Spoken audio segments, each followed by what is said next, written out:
Hello again, Struck Quip. Welcome back to another stream of mine. Today will be some Chaosbane. We'll be playing some Warhammer Chaosbane. So I'm also free for co-op if anyone needs help or items or anything. And welcome back to Pudding Lime. So yeah, people have been asking when my next Chaosbane stream will be, and since I'm done a little bit, well, not a little bit, I'm done with the Bane sharpshooter build. Eventually I could probably make some more, but yeah, on Torchlight 3 I will be moving on to something new next week. So to end this week I'd start with some Warhammer Chaosbane, and someone mentioned in my channel as a comment something very interesting, that you can control where the circle from Corroder goes. So this circle, they said that if you put a turret, it tries to go there.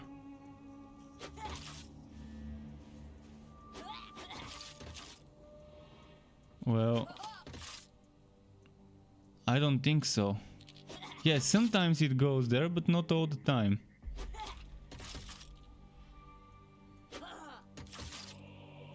Yeah, I'm not seeing this happening. It happens sometimes, but it's just a coincidence. It doesn't do it every time.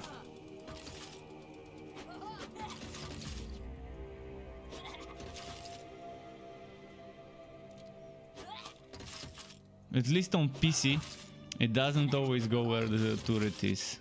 See, I can throw 1, 2, 3, 4 turrets there. And it's going the completely opposite direction. So yeah, this is a busted myth. It's just not as that person said. Just needed to test it. Alright, let's do one or two or few maps with this one. And then maybe switch to a different hero. Let's see. First of all, what are my skills here?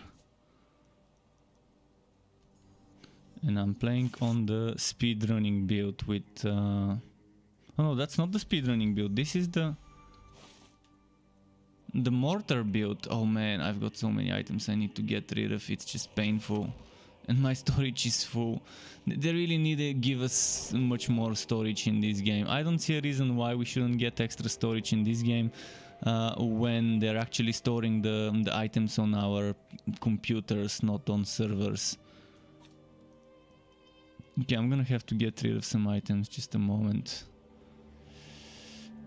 There's just so much stuff to get rid of.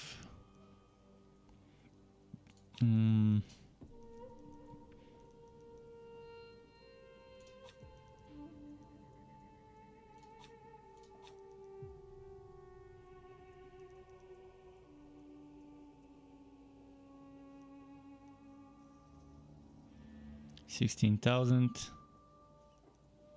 This one might be better. And this one is 17,000. This is 19,000. 8.5, 8.3. This one I don't need.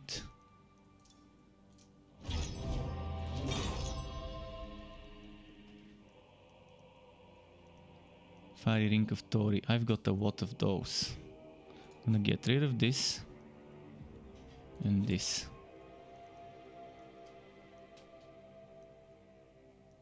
And I'm probably gonna keep this one just in case. Okay, that's enough room. That's enough room to get some stuff without worrying if I'm gonna be able to carry everything. I think this is one of the biggest problems in this game, that 100 storage is a joke. 100 storage when we had 4 heroes. Not 6 but 4 heroes, and when we didn't have 4 sets but only had 3 sets per hero, could have been acceptable. But the moment they added new sets and the moment they added a new hero and then another new hero, they should have been increasing with each of those patches the storage room. I really wish they would make a note for this game. So we can write suggestions such as those somewhere, and people can upvote or downvote, so they can see what the players are interested in. Oh fuck, I can't do this one. I need to do Tower of Chaos. What's my Chaos? Oh, Chaos 10, definitely not gonna do Chaos 10 solo. And Kyle Jackson says, should I buy this game? I like Diablo 3 but don't like Path of Exile. Well, this game is very similar to Diablo 3. It's the closest thing to Diablo 3 there is out there as a game. But it also is very bare bones in regards to items and build diversity. It's very bare bones, and it doesn't have an online only mode, so your offline heroes can be played online and your online heroes can be played offline, which means there's cheating in the game as a possibility. People are able to cheat in the game, so you have to keep that in mind. But yeah, it's very close to Diablo 3. It's close to Diablo 3 in regards to how easy it is to respec, how you need to get a full set to get a specific stronger version of a skill. Many things look very similar.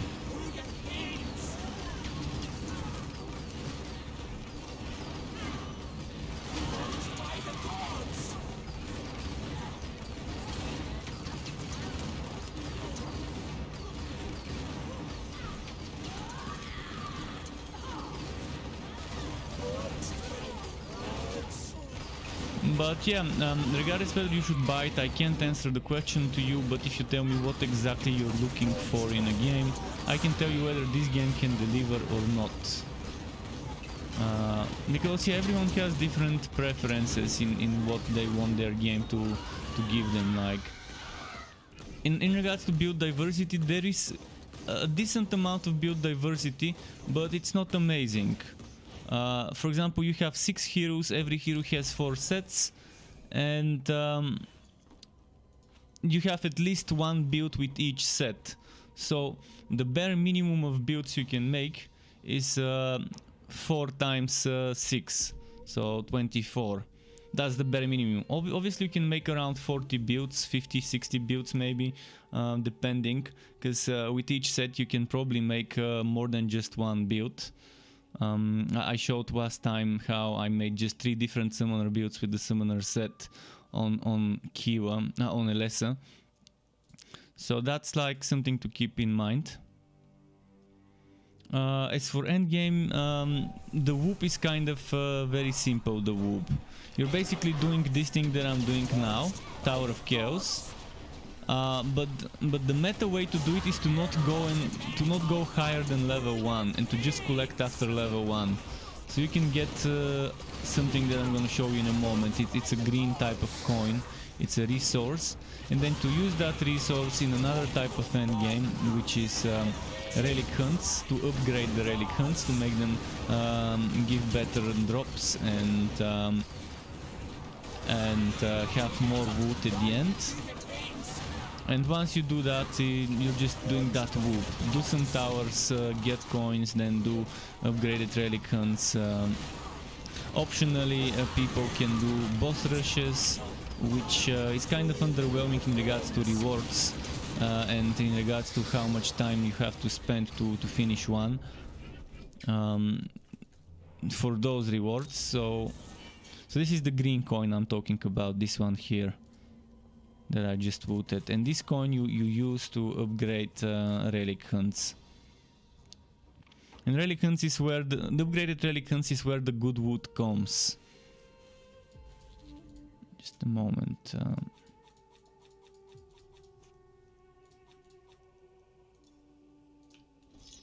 So in an upgraded relic hunt you get a stronger version of a regular relic hunt, but with 3 chests instead of 1 at the end. You use the coin here. And you get something called I'm not sure what it's called. It's a multiplier. It's a kill streak. It's a kill streak that you can get up to 50, and this gives you up to 50 multiplier. And the multiplier, I think it's based on something called discovery rate, which means the higher the kill streak, the quicker this wood quality goes up. See how my wood quality starts at 4,800, but at the end of the map it will be close to like 9,000, 10,000 or so. Kiki says, in Torchlight 3, when you send your pet back with items, where does the pet put them? The pet sells the items. That's what the pet does with those items. If you give your pet items, it will sell them for gold and bring you back gold. That's the main function of the pet in Torchlight 3, to be a sell bot. To be something that sells items for you. If you put a legendary item that you didn't want to sell and put it to sell, well, bad news. It's gone.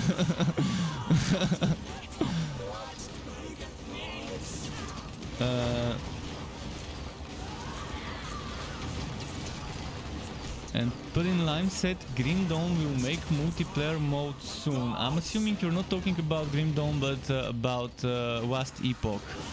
Because Grim Dawn has had multiplayer for a long time.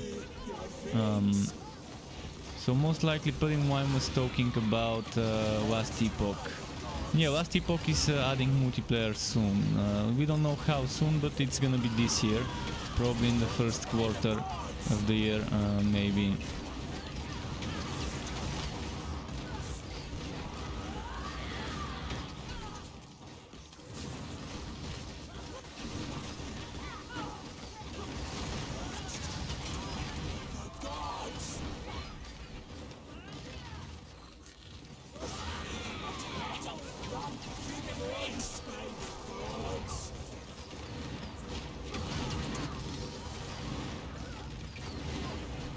Okay.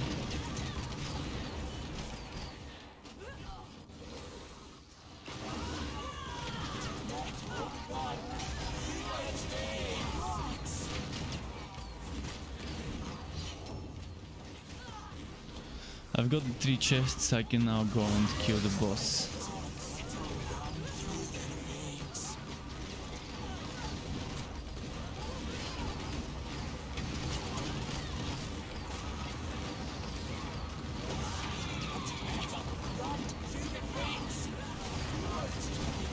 Yeah, if anyone wants to co-op, let me know. If you need some items on PC Steam, let me know.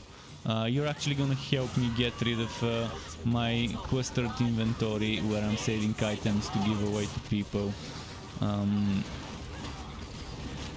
It may not be meta OP God Road items, but at least it's gonna be green items, so there's that. New players always welcome to join me on Steam to get some gear from me.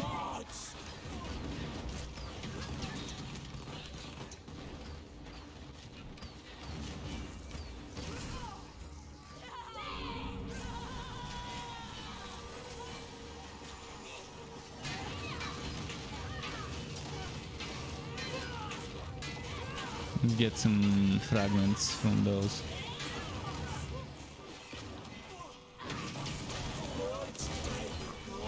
Okay, what hero do you want to see, folks? Tell me any hero and any set, and I can try and show you. If someone's interested and is wondering if that's their type of game, if they want to see some of the other heroes, classes, some different builds, I can try and show you as much as I can. I've got them all leveled up. I've got builds for every single set on every single hero. And Rejar said, is there now some kind of endgame in the game? There has always been an endgame in this game. There's one endgame, which is the Tower of Chaos, the other one is boss rush, then you have relic hunts, and then you have invasions. So that's the endgame. 1, 2, 3, 4 types of endgame. I would not recommend Expedition because it's super basic. Although it's endgame, but it's not really worth it, so I don't count this. But yeah, Tower of Chaos, boss rushes, relic hunts and invasions, but boss rushes are not worth doing. Invasions really need a rework because they end at Chaos 6 and now you have up to Chaos 10, so they can become boring. they're very grindy as well. If you want to push your invasion ranks higher and higher, it's very grindy. So the Whoop right now is doing Tower of Chaos, and the best way to do it is to do one floor and end the run with just one floor cleared, and then to do upgraded relic hunts. That's the best Whoop to do right now. So they really need to rework some things. The Tower of Chaos needs to be spiced up a bit. The boss rushes need to be much more rewarding for the time they take. And the invasion really needs to be spiced up and reworked, and they need to just they need to add an option to select the difficulty. See, this is Chaos 2. Allow me to, okay, to not go under Chaos 2, but to be able to go up to Chaos 3, 4, 5, 6, 7, 8, 9 or 10 on this one. And for example, this one, that's Chaos 6, allow me to go Chaos 7, Chaos 8, Chaos 9, Chaos 10 if I want to. Don't let me go under Chaos 10, sure. And add more randomization. They need to add more randomization. This is always known. This is always Prague boss, which is the Act 2 boss. This is always a Nurgle champion. This is always a Nurgle swarm. So it's preset, fixed, and it needs to start randomizing this. Every time you go into a new rank, for example, if I complete rank 19, I would be unlocking all those ranks above me, 20 and so on. And so all those new ranks, every rank needs to be with different randomized enemy types and randomized affixes, maybe even. But yeah, they don't do this, and it's in an urgent need, in a dire need of some reworks. Let me change heroes. The invasion is the thing that has a lot of potential as a mode for people to do. This is, by the way, for hardcore heroes, Pantheon. I don't do hardcore.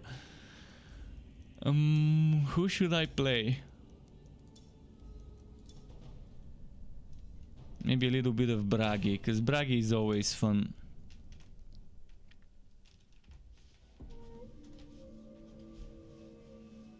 Bragi is fun, Bragi is fast-paced. What build am I on? Am I on the Whirlwind?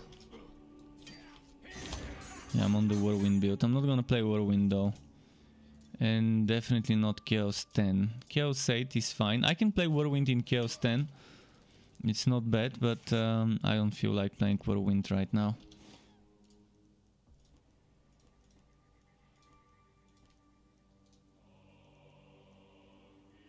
Let's play Strike of the Anvil, Heroic.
I've actually wanted to make a build with basic attacks on Bragi. A basic attack Bragi build where we're stacking axe throw and making it strong. I'm wondering if I should make it today. That build. Because it's gonna be very fun to test such a setup. First I need to figure out if I've got a ring for the purpose. If I don't have a ring for the purpose, it's gonna be kind of impossible. This ring, Old Ring of Dexterity. That would mean getting rid of Fiery Ring of Tori. I wouldn't want to get rid of the Ring of Resonance, so I can stun enemies, but I can stun enemies with the Access, which would mean I can probably get rid of this one and put Ring of Dexterity, but maybe I've got a better one.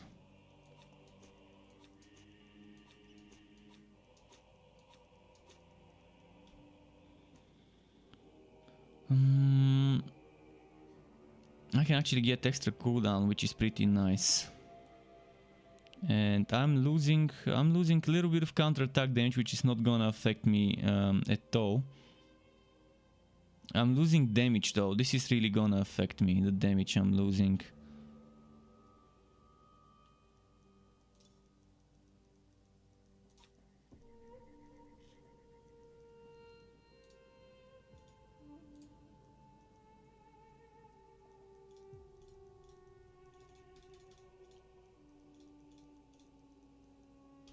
Let's do this. Many X says, if I can only get one, should I get Torchlight 3 or Warhammer Chaosbane? Well, that's a very interesting question, because they're different games for different types of players. They can provide you with a different experience. So tell me what you're looking for in a game. Torchlight 3 has a ton of build diversity. But the end game is very boring in Torchlight 3, at least to me, and it has a very boring power creep, which I just don't approve of. Just a moment. I'm just wondering which build to go for.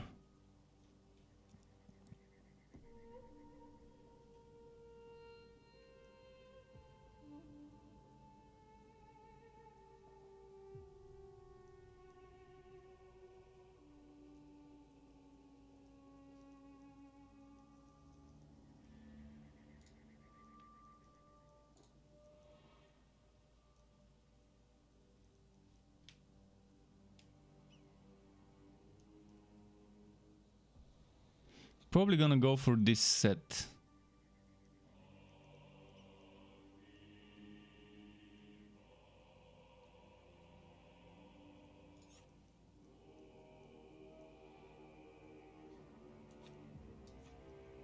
Extra Mustard.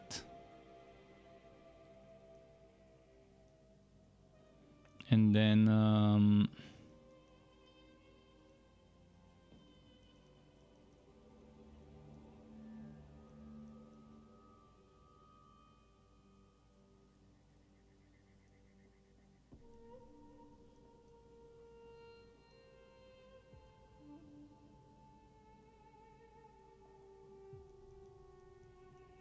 I want to make a build with the Access, so I'm trying to use something weird, something that I normally don't use.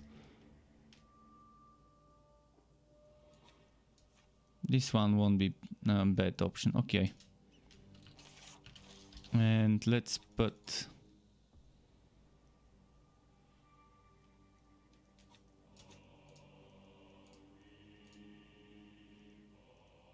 Let's put this.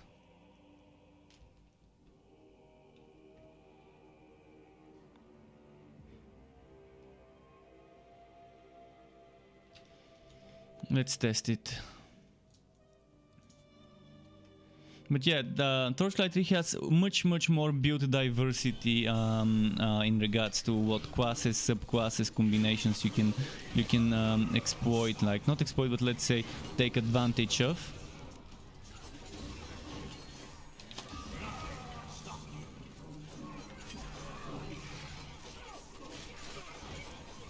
Yeah, it's okay, it works, ranged braggy build, it works, but it's definitely not gonna give me the numbers I can get on other builds. Far from perfect, but at least it's doable. Ah.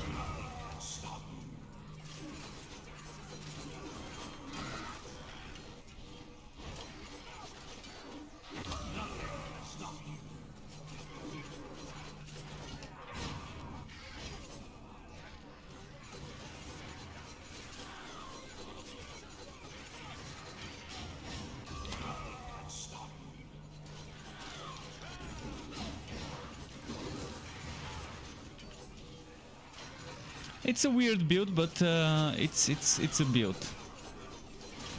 But again, I do more damage with my damage over time from the armor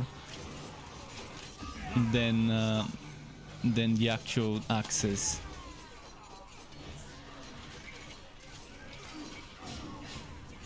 Trevor says it's okay, he's enjoying it more than Path of Exile. Are you enjoying this game or Torchlight 3 more than Path of Exile?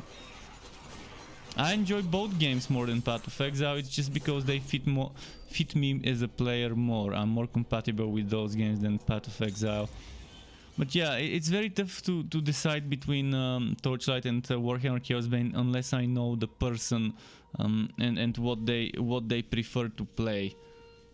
This one is closer to Diablo 3 as a game, whereas Torchlight is closer to, well, Torchlight.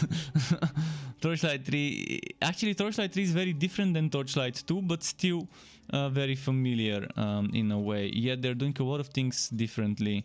A lot of things in Torchlight 2, Torchlight 3 are different than what one might be used to seeing in the franchise. So let's do a map with this build.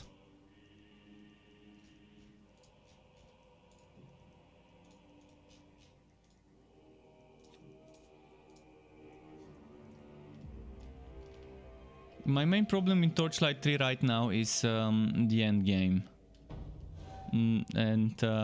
There's some other minor things, such as the lack of quality of life when it comes to item customization. You can't reroll affixes, but this game has the exact same problem. You cannot change the affixes on items.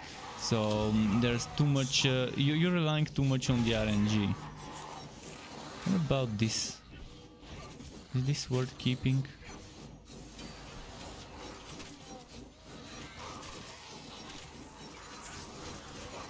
I do more damage with my axes, right?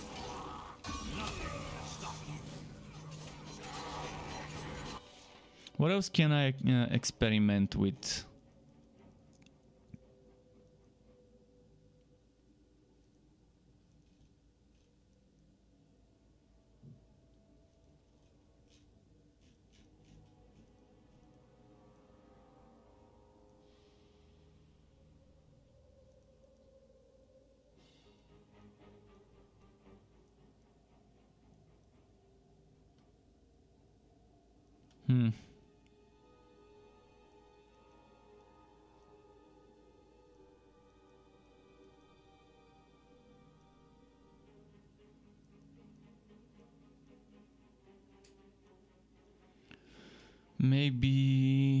Maybe experiment with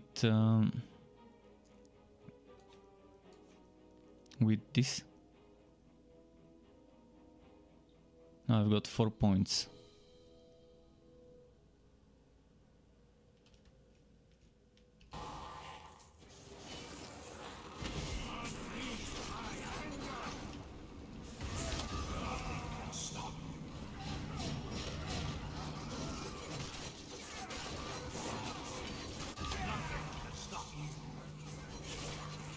Yeah, that's definitely not gonna be a Chaos 9-10 build, but for Chaos 8 it's a fun setup for people who are bored of the other builds on Bragi and just wanna do a basic attack build. You're not gonna see great numbers, but it's fine, it's fun. Ranged Bragi.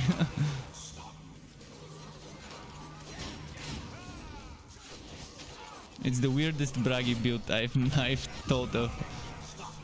And I kind of thought of this build last time I was playing. I was like, okay, what if? So it's the what if kind of build.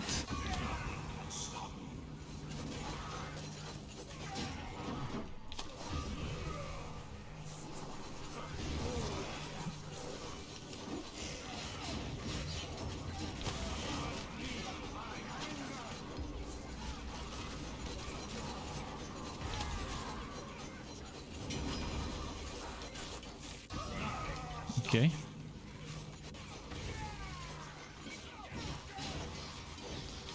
What if I change some of the passives? Because see, this one is amazing DPS source, but with this the enemies are not nearby. Well, they are nearby a lot of the time, but This is normally one of the best things for DPS, but if I were to change it with something else, what else could I use? I don't use a skill with energy cost, so I'm not gonna use this. Definitely not gonna use this. Because I'm...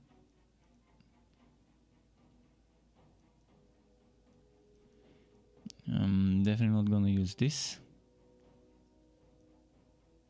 With a build like this, there's one thing you can use to your advantage, and that's the ring that keeps draining your energy, because you keep generating energy as you use axe throw, and that could give you a lot of survivability.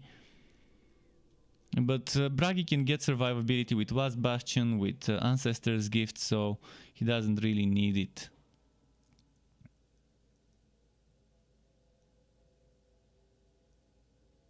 This can give me 20% extra damage.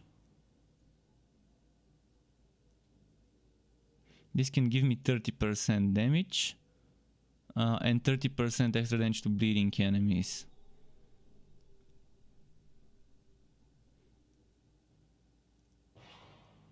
What if I were to replace this and then I don't rely on having nearby bleeding enemies?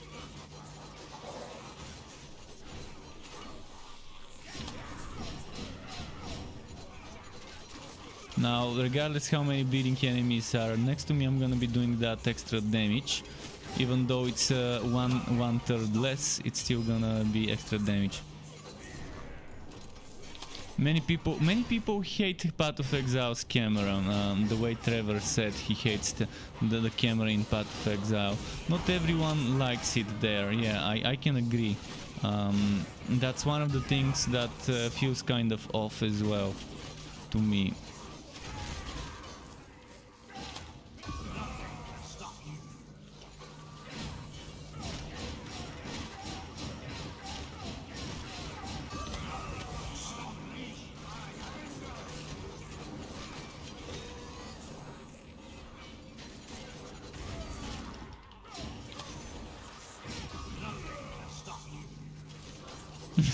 So should I make this as a build video next week?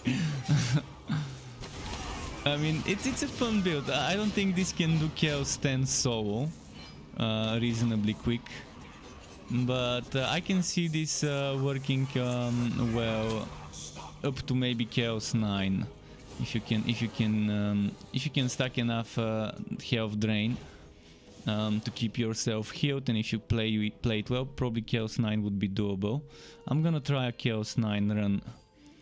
Just quickly need to spend some legendary points. This is the only thing that consumes energy that I use, so probably let's not use that.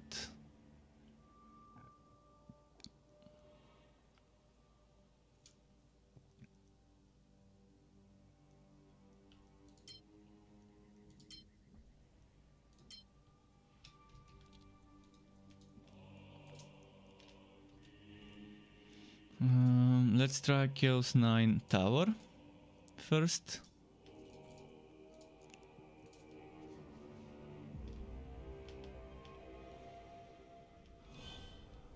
Is it doable, Chaos 9 Tower? Oh, not the big guys. Okay, I guess we can do the big guys.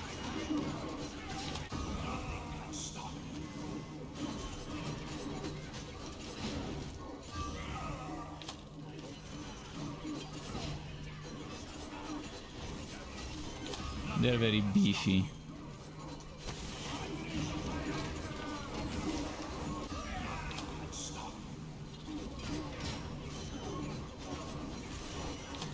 We're not playing it ranged, are we?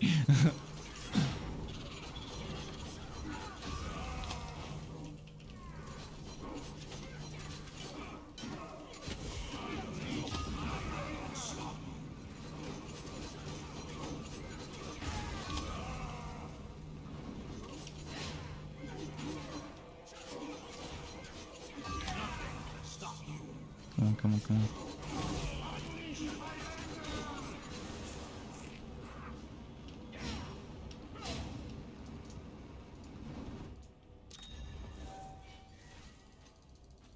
We got some coins. Only one, but still I can do a map now.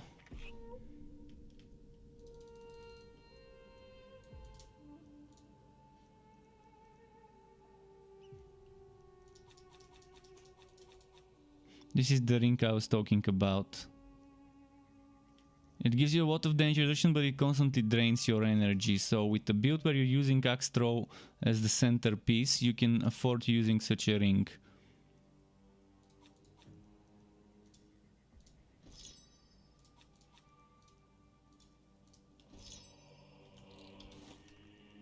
This axe used to kill me before. It used to do the damage on me.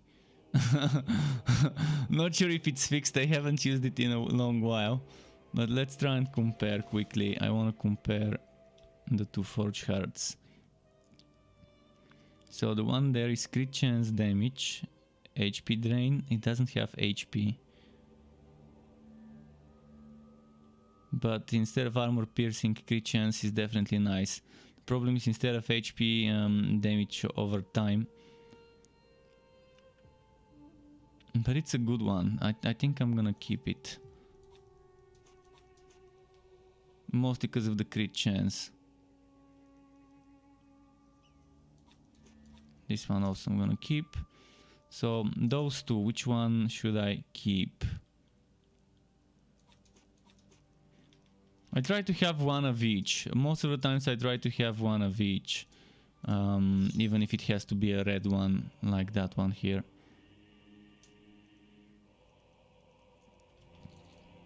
Okay, let's do a map now.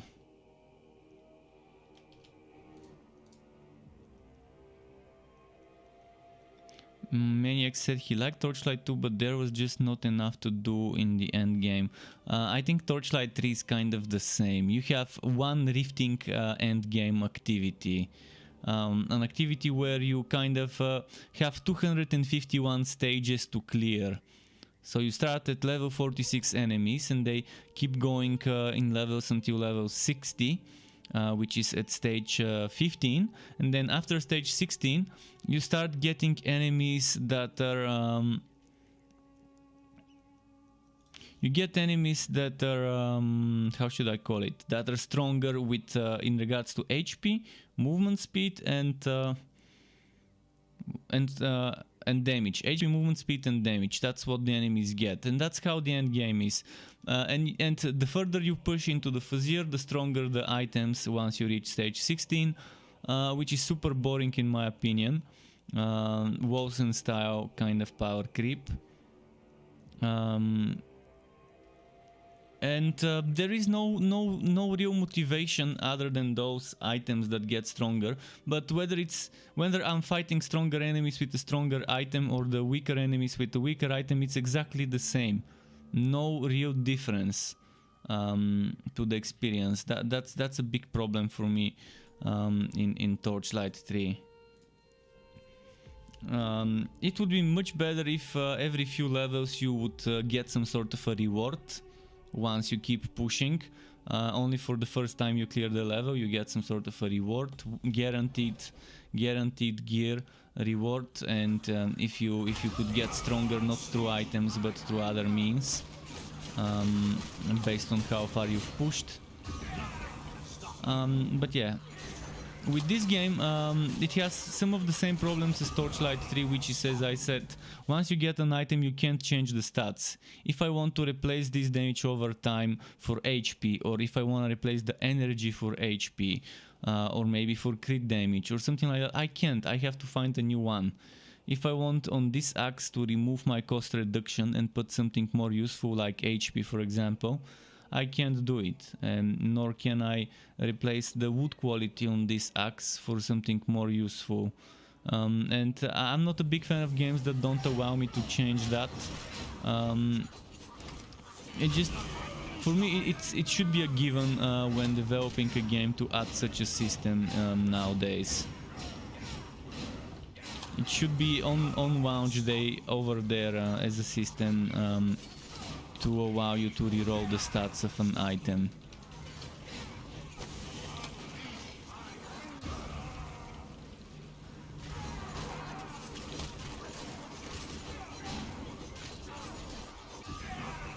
And I love how Diablo 3 did that system. They did it in a very nice way, where it doesn't feel too grindy.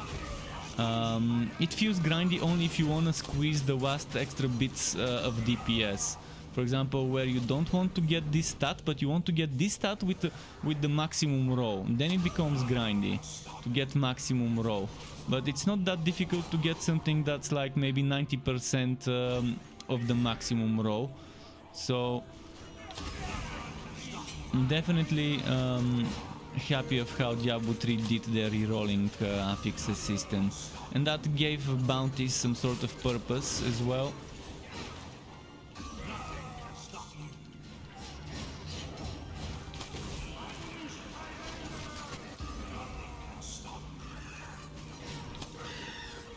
So for 2021 I'm hoping both Torchlight 3 and Chaosbane would get such a system finally.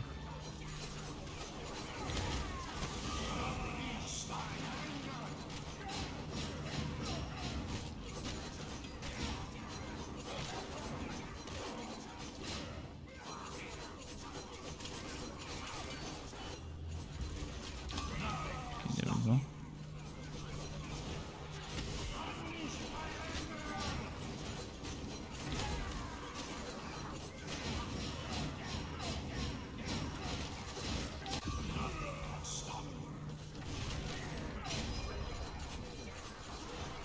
Yeah, you can see the damage is so bad on the axis. I wish I could get it to be a little bit stronger.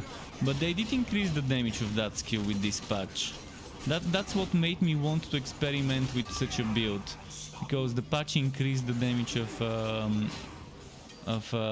axe throw. But it's not increased to such a high number where I would want to make a build where axe throw is my centerpiece. But yeah, I'm still gonna make a build for people who want to have fun with throwing axes. But it's not gonna be meta, far from it. It needs to be at least twice as strong to make me wanna play it as a centerpiece, maybe even 3 times stronger than 3 times the current damage. See, the high numbers you're seeing are not from my axes. The big numbers you're seeing are from the fire damage over time where the enemies are next to me. See, I can just stand and they can just die. They take up to 30, 40, even 70 million by just being next to me. Which, and the other high damage is from this thing, from Code 12.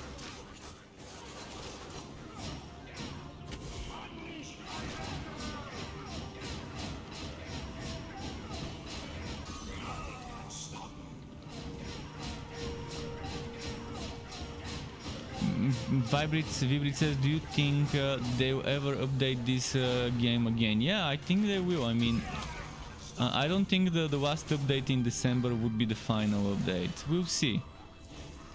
It all depends on how many people play the game. If people stop playing the game, and most people have stopped playing the game, there's barely any people playing it.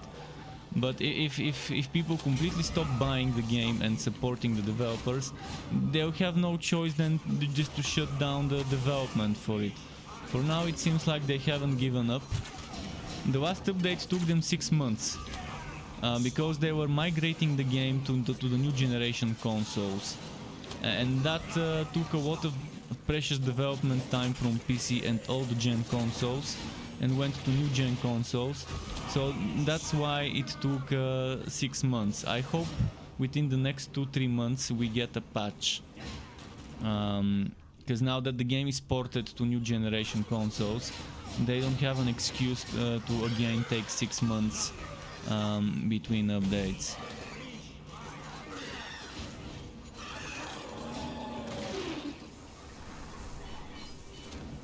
Ah, really? Really? Fucking explosive barrel. Fucking explosive barrel got me again. The most overpowered thing in this game are those explosive barrels.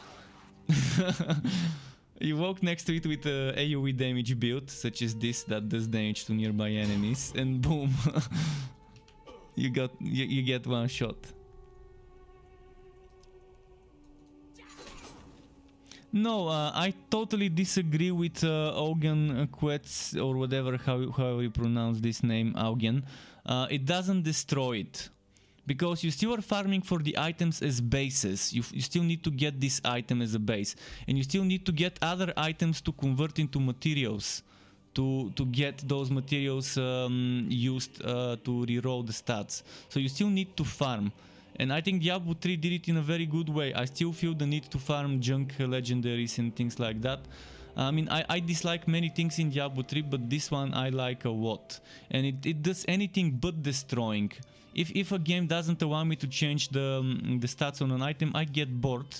Because it doesn't respect my time. If it's too grindy, if I want a grindy game, there's plenty of MMOs out there. I can go play World of Warcraft, I can go play whatever other MMO you can think of with a ton of grindiness, and I can grind there. But I'm playing an action isometric RPG game. Action being the keyword there. It's not farming or grindy RPG, it's action RPG.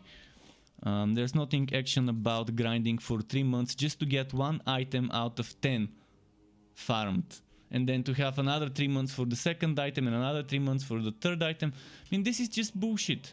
This is just thinking that the players are zombies. I don't wanna be considered as a zombie from the developers of a game.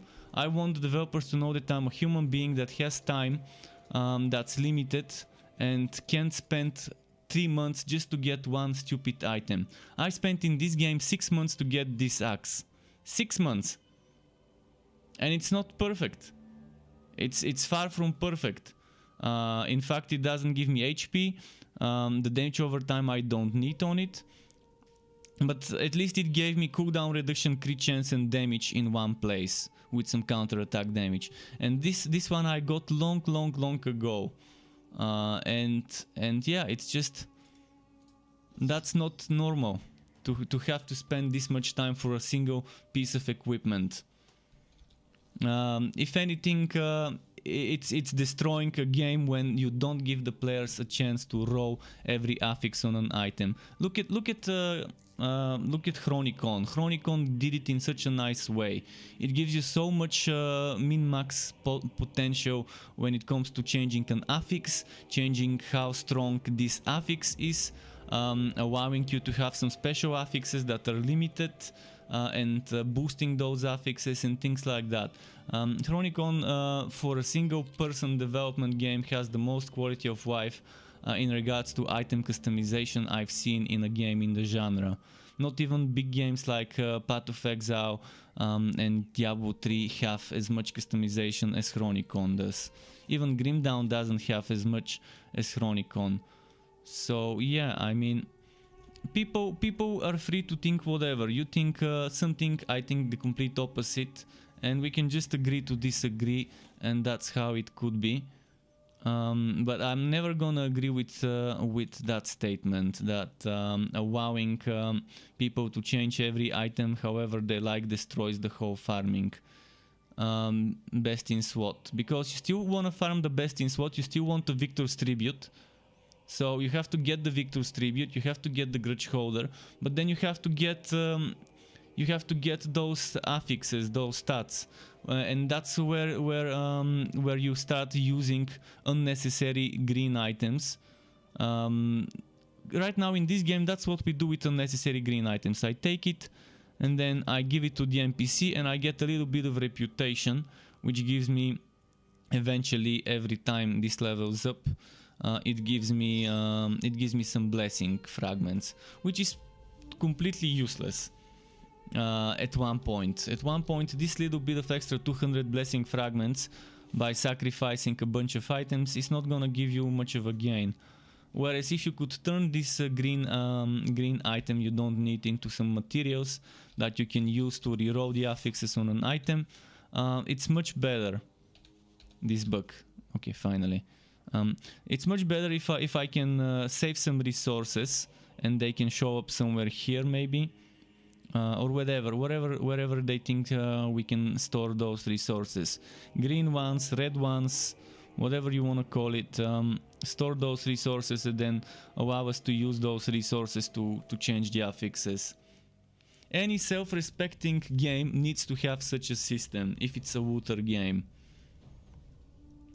And respecting the time of your player base. Unless you want zombies to play your game. I definitely am not a zombie. And I have limited amount of time to spend grinding for gear.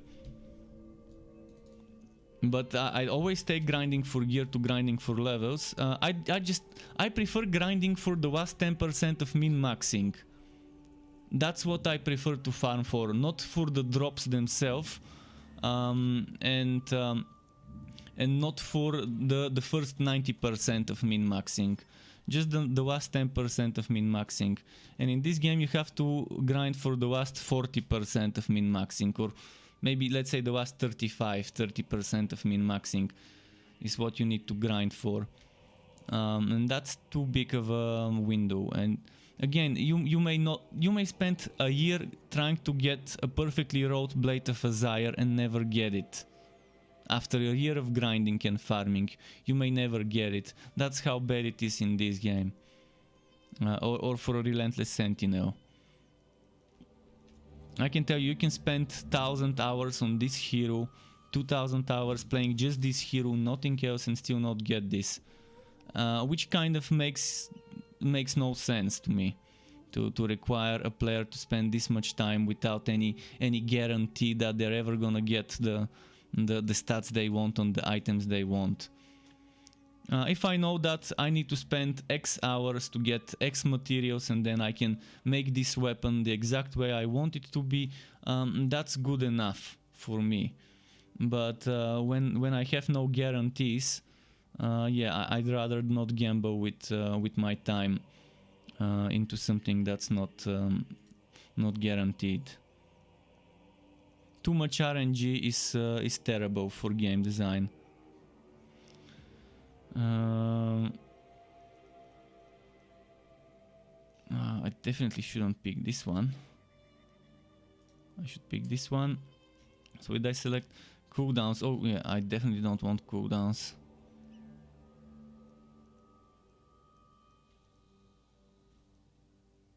Wait, what build am I? Oh yeah, yeah, that's the build I'm running.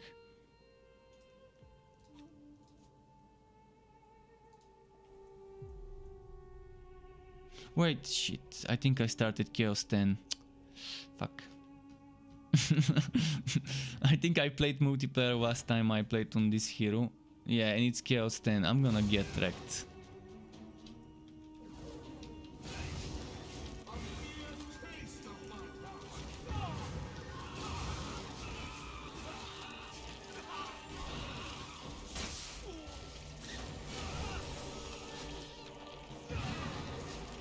Definitely gonna get wrecked at the boss fight. Maybe even before the boss fight.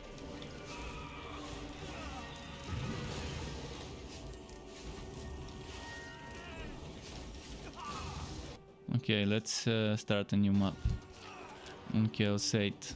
This is not the Chaos 10 build.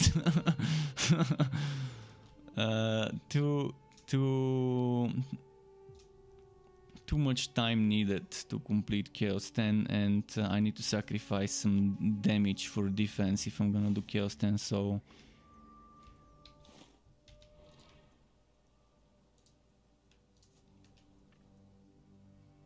A Separator says Hello never played this game. Well, you can see what it's all about hopefully tonight, and if you have any questions, feel free to ask.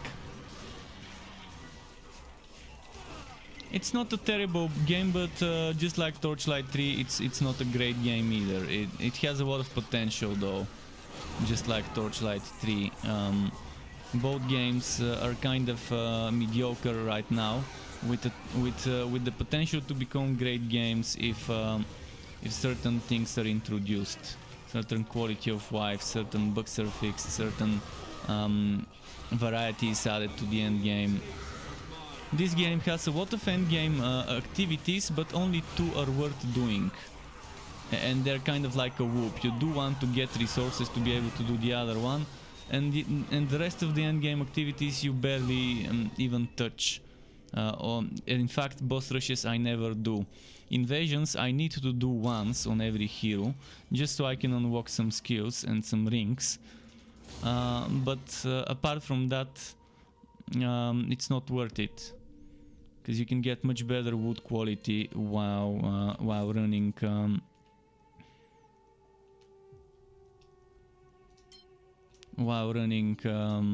upgraded relic hunts. That's where the wood is, in the upgraded relic hunts.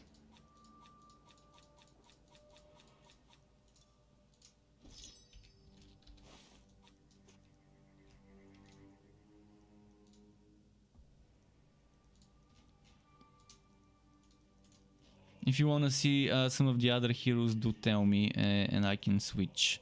I'll be switching. Normally when I play this game, that's what I do. I switch between heroes, between builds.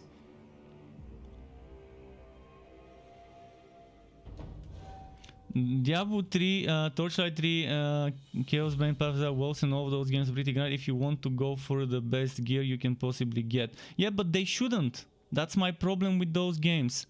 They think of the player base as a bunch of mindless zombies that don't have anything better to do in their life than grind unnecessarily long for items. In Diablo 3 it's not that grindy. Actually in Diablo 3 you can gear up within a couple of weeks. In Path of Exile also within a couple of weeks you can get decent gear. Not talking about getting the last 10% of meta gear. But yeah. That's the thing. They in Diablo 3 you gear up super quickly, and that's if you're not getting gear boosted. If someone gear boosts you, you get all the gear you need for a build super early in the game, and then from there on it's just pushing fucking numbers. It's pushing the stupid paragon levels, grinding paragon levels instead of grinding items, and maybe getting an ancient here and there to get more stats, but that's just quality of life, and the whole paragon system there is just the worst thing that could happen to the game, the endless paragon levels. It would have been much better if there was a limit to the paragon levels to like 1500 or something, 1600. And from there on just be purely based on how one uses their build. But again, I don't like the combat in Diablo 3, and not the combat, but the let's not say the combat itself. Let's say the bosses and the rifting system as a general, with the time limit. I don't like the time limit at all. And the whole way the game is designed, where you kind of group a bunch of monsters and then you AoE everything so you can fit within the time limit. Just don't like that, the whole design of the rifting system. And Path of Exile, there's other things. I'm not gonna list them again, because every day someone mentions Path of Exile and I have to tell all the shitty things about the game I don't like, alongside all the good things that I like about the game, and it's just too long of a list. In Torchlight 3, my main problem is just with the end game, and with the lack of item rerolling. I'm not gonna stop asking for item rerolling until they add it. If they never add it, I'm never gonna stop asking for it. That's how it's gonna be. I mean, no one's gonna be forcing people to min-max their item and reroll them, but it's definitely gonna be a nice addition if you could reroll them. But we really need more endgame, and we really need this challenge bonus from Fuzzier items to disappear from existence in Torchlight 3, because it's the worst thing that could happen to the game since its inception. This Fuzzier power creep. Wolsen has exactly the same problems as Torchlight 3, because Torchlight 3 copy-pasted Wolsen's boring power creep, which really limits the possibilities of endgame modes to add.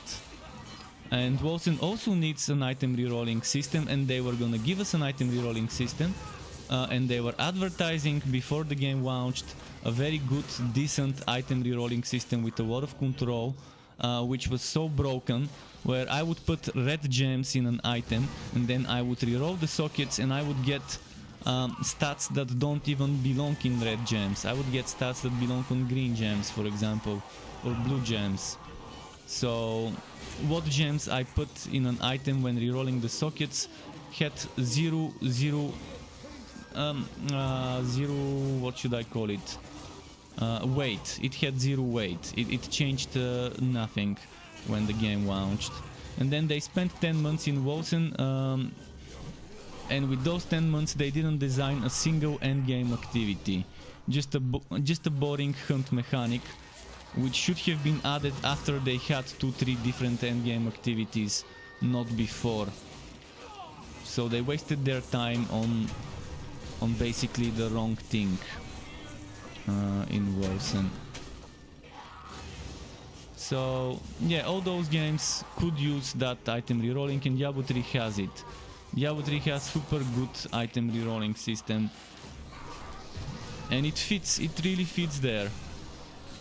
But again, my problem with Diablo 3 is something different. Not the rerolling. The rerolling is actually one of the good things.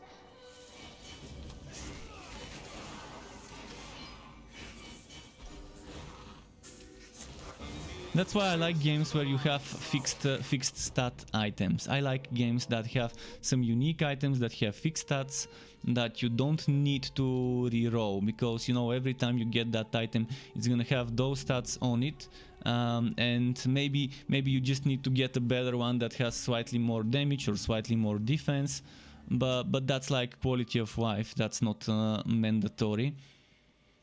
I like games like that where it's not completely RNG, it's fixed.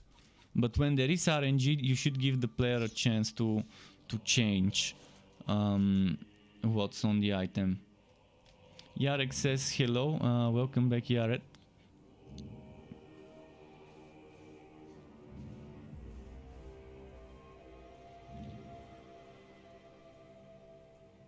But yeah, Diablo 3 with the auction house, that was one of the reasons many people didn't get the game. I never bought Diablo 3, I played on my brother's account and he bought Diablo 3 with the Reaper of Souls.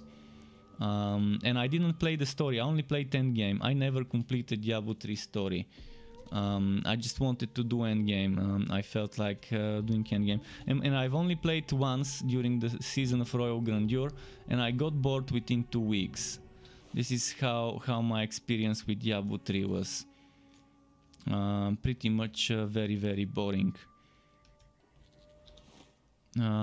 Whereas at least with Path of Exile and Grim Dawn I've spent a lot of time playing, especially Grim Dawn. Grim Dawn is probably the best game out there right now in regards to diversity of builds, freedom of certain things. It gives you some respecking, not full, but yeah, you have a decent amount of respecking you can do. You can change a mastery, but if you want to really do it, there's always things that can help you.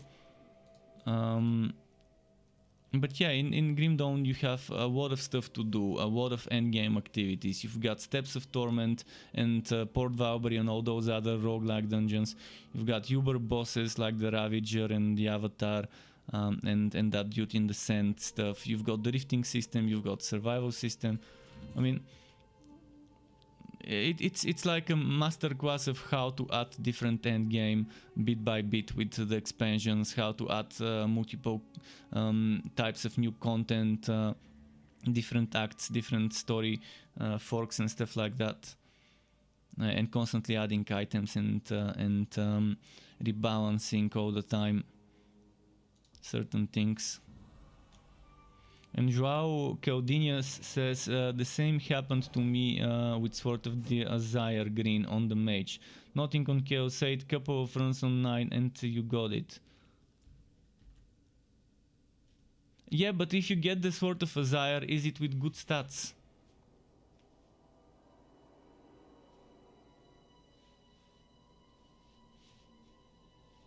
It could be very bad stats. It could be terrible stats. Like you can get one Sword of Zyre that's not even worth equipping, and you're probably better off equipping a green Sword of Zyre instead of the you're probably better off equipping a red instead of the green, if the green one is worse, even though the green one would give you more damage. If you're missing the main stats you need for a build, yeah, you might be better off just wearing the red one.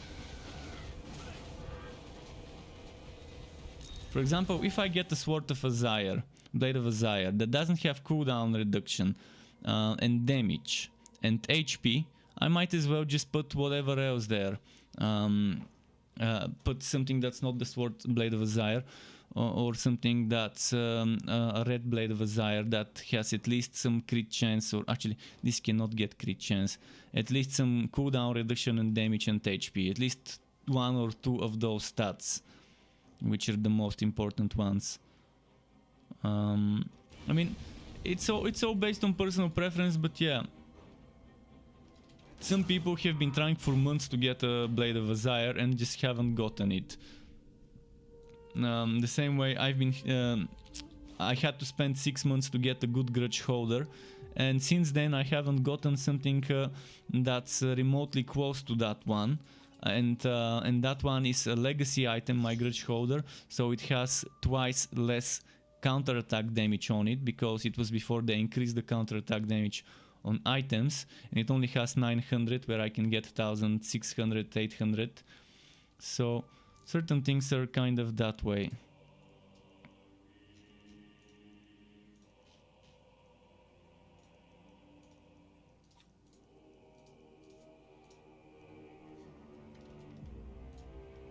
And Separator says, I wish that had that big of back in... Wait, what? Big back in Torchlight 3?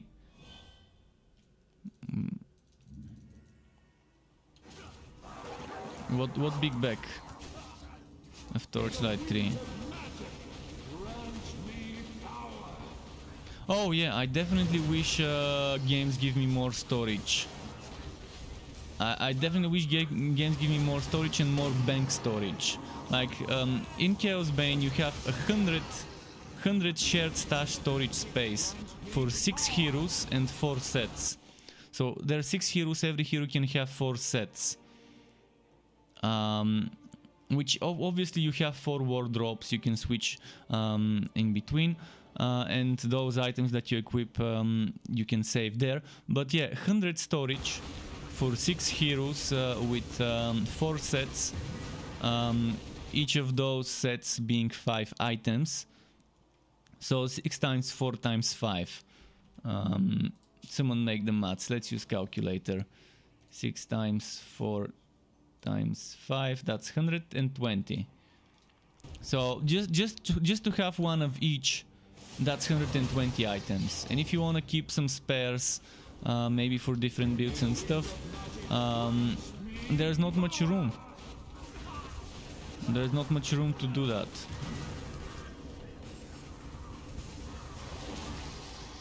And you only have 100 storage, and 100 storage, as I mentioned, was fine when the game launched, when you had 3 sets per hero and only 4 heroes.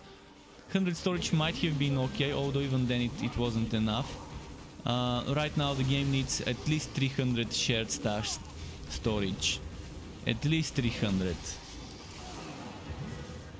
Because I've got 80 slots on my hero, so every hero has 80 slots. And yes, I can make mules. I can make an endless amount of mules and just stash some gear in them.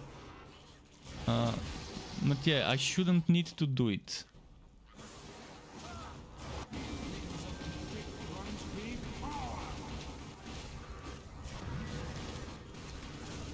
And in Torchlight 3 exactly the same thing with the bags and how many items you can carry and how many consumables and how little things in Torchlight 3 stack.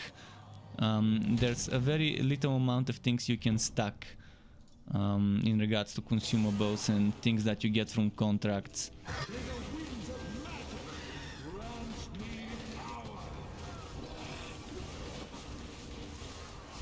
Am I missing something? Might be missing something. What's my life drain? I think it's 0. Yeah, 0 health drain, obviously. See, I've been playing this hero for so long, and I still haven't gotten gear that's good and that has health drain. I'm playing with gear that's probably over a year old.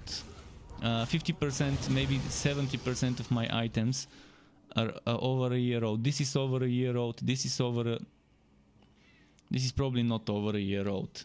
This is 6 months old or so, maybe 7-8 months old. Most of the things here are over a year old. This one isn't, but this is not. This is kind of. It's kind of hard to get better than this, any case. But yeah, this and this, I could really use something better. This, and this, I could use better versions of them. For the rings, I can farm invasions. That's fine for this ring, because this is an invasion ring. So that's the one exception. I can actually farm this one. But invasions are so boring to farm right now and so time consuming. It's just not worth it after a certain point to keep farming them.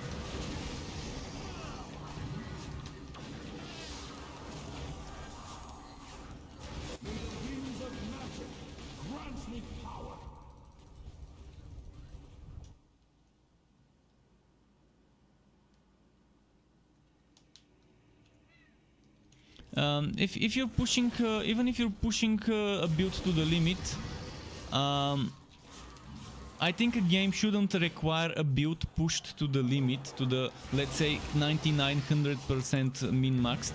It shouldn't require this much min-maxing to do the hardest content. First of all, that shouldn't be necessary to do the hardest content. I think 90% min-maxed should be the requirement, and not maybe even 80% min-maxed should be the requirement to do the hardest content. And then from there on, it should be quality of life that lets you do it quicker, faster, easier, with less effort. And that should be what you strive for when min-maxing, to do things easier. But you should be able to do them without needing to spend hundreds of hours and thousands of hours grinding for those final stats. So it's doable. It's doable to design a game where it values your time as a player, and yet it still requires some time out of you as an investment to play it, because not everyone has enough time to play on the same hero for months. There are so many different... Playing the same build, being forced and stuck on playing the same build for more than a month or two max, at best two, but let's say more than a month, is madness when games have so much build diversity, so many builds that you can explore. Like a game like Torchlight 3, where you can make 200, 300, 400 different builds, maybe even more.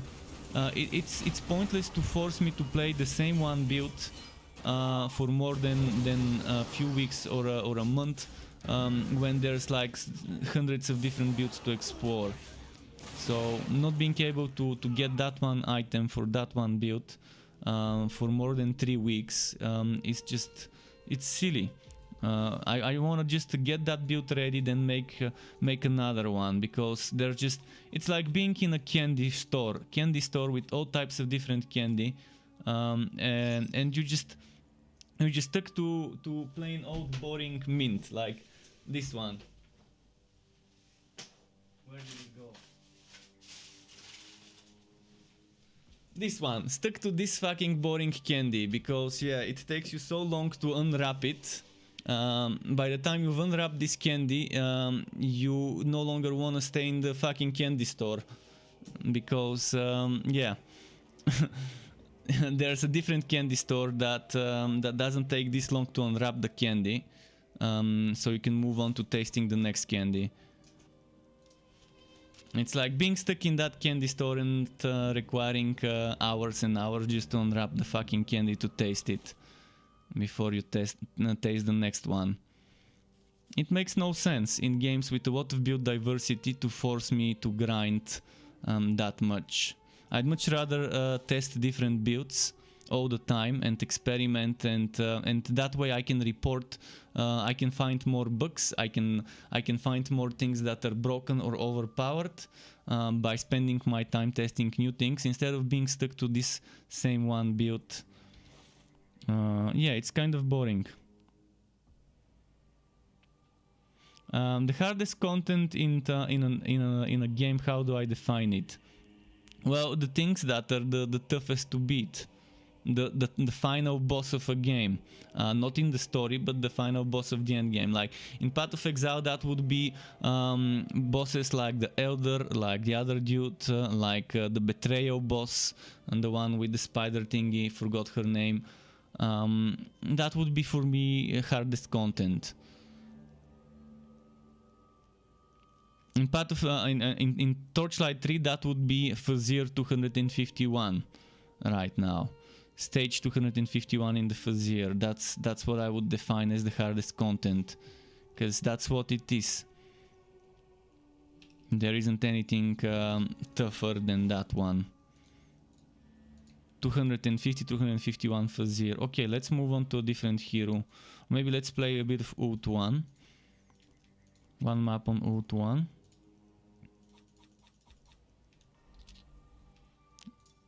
Let's go Chaos 9.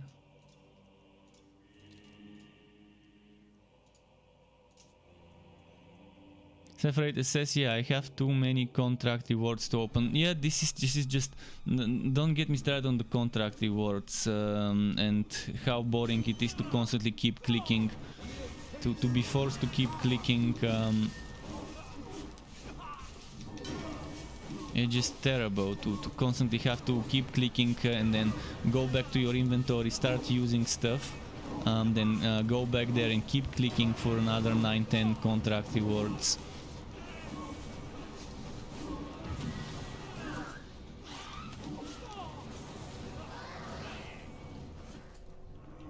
In this game, the hardest content would be Chaos 10, that's it. In Diablo 3, the hardest content would be whatever the highest torment is. I don't know what the highest torment is right now. That's what I would consider hardest content, highest torment. Regardless whether it's rifts or not, whether it's bounties or not. It's in general, I think, first of all, I don't like the rift system, as I mentioned already in Diablo 3.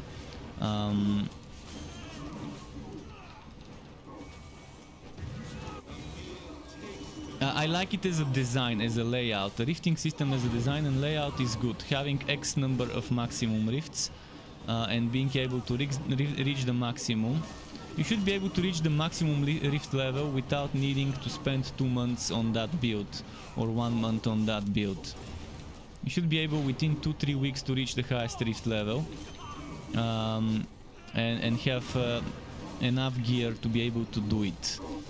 And from there on, it should be just quality of life that allows you to do it faster and easier and with less effort.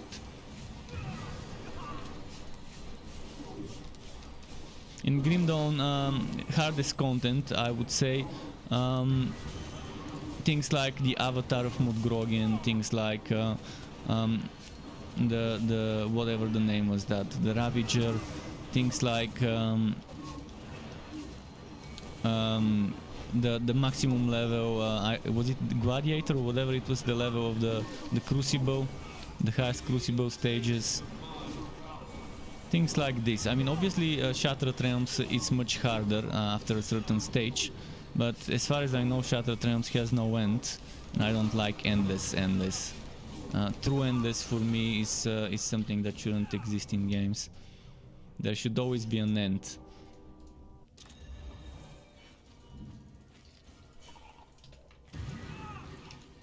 But yeah, that's kind of what I define as hardest content.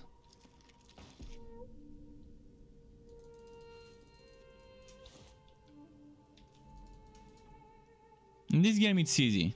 This is the hardest content in this game, this.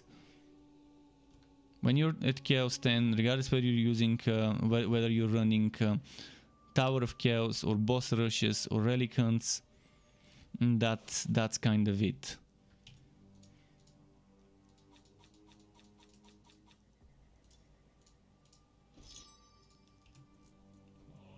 But yeah, we're fucking humans, we're not zombies.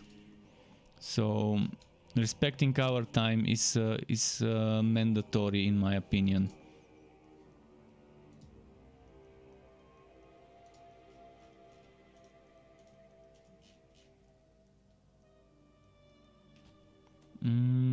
This one. Let's see if I missed some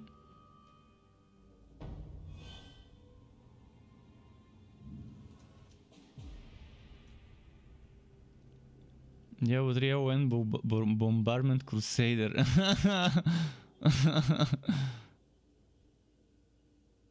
If you needed Ancient for perfect rolls, obviously there's something wrong with the system.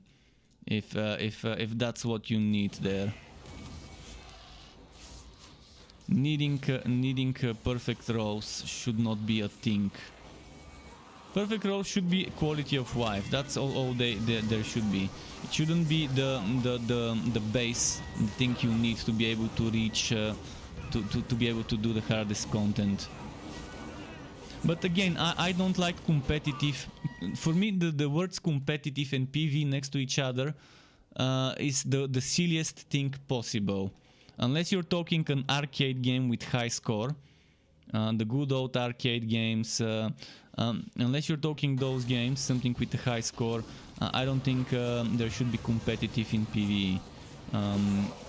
I think PvP should be where the competitive is, and PvE should be just for fun, just for farming and for fun. But obviously people want competitive PvE, and that's fine, give them competitive PvE, just don't make it mandatory to do that one to get my gear. Should be able to gear up without needing to do the competitive mode in a game.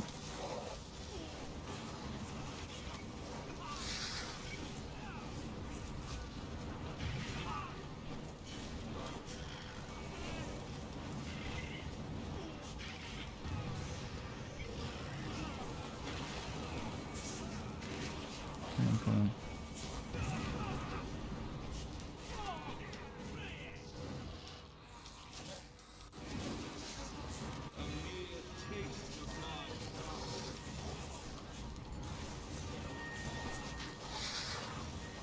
Okay.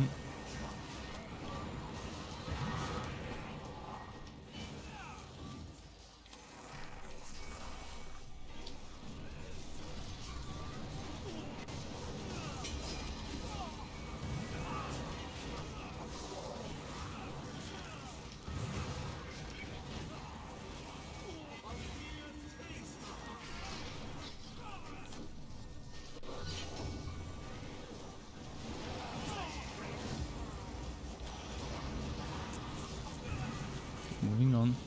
Nathan Page says, really good and informative build videos made. Cheers. Thank you very much as well. Glad you think so.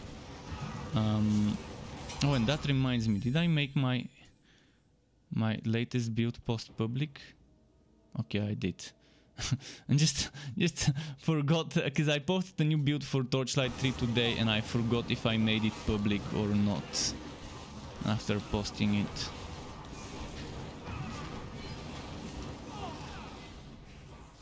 So Baron Samedi says, thanks for your guides on Torchlight, it helped me a lot figuring things out.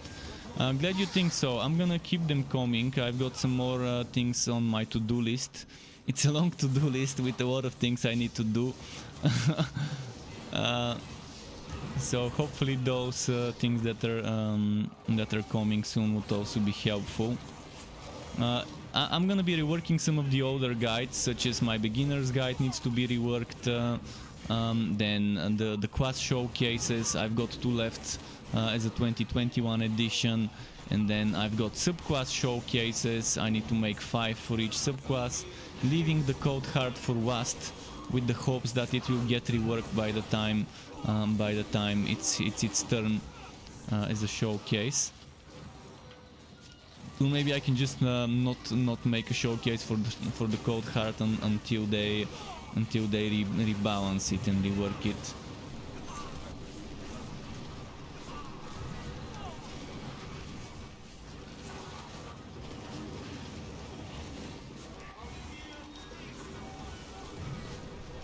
Okay, this one's done.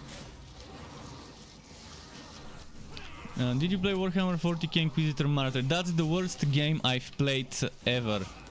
Warhammer 40k Inquisitor Martyr. I kept returning and it kept disappointing after every big update.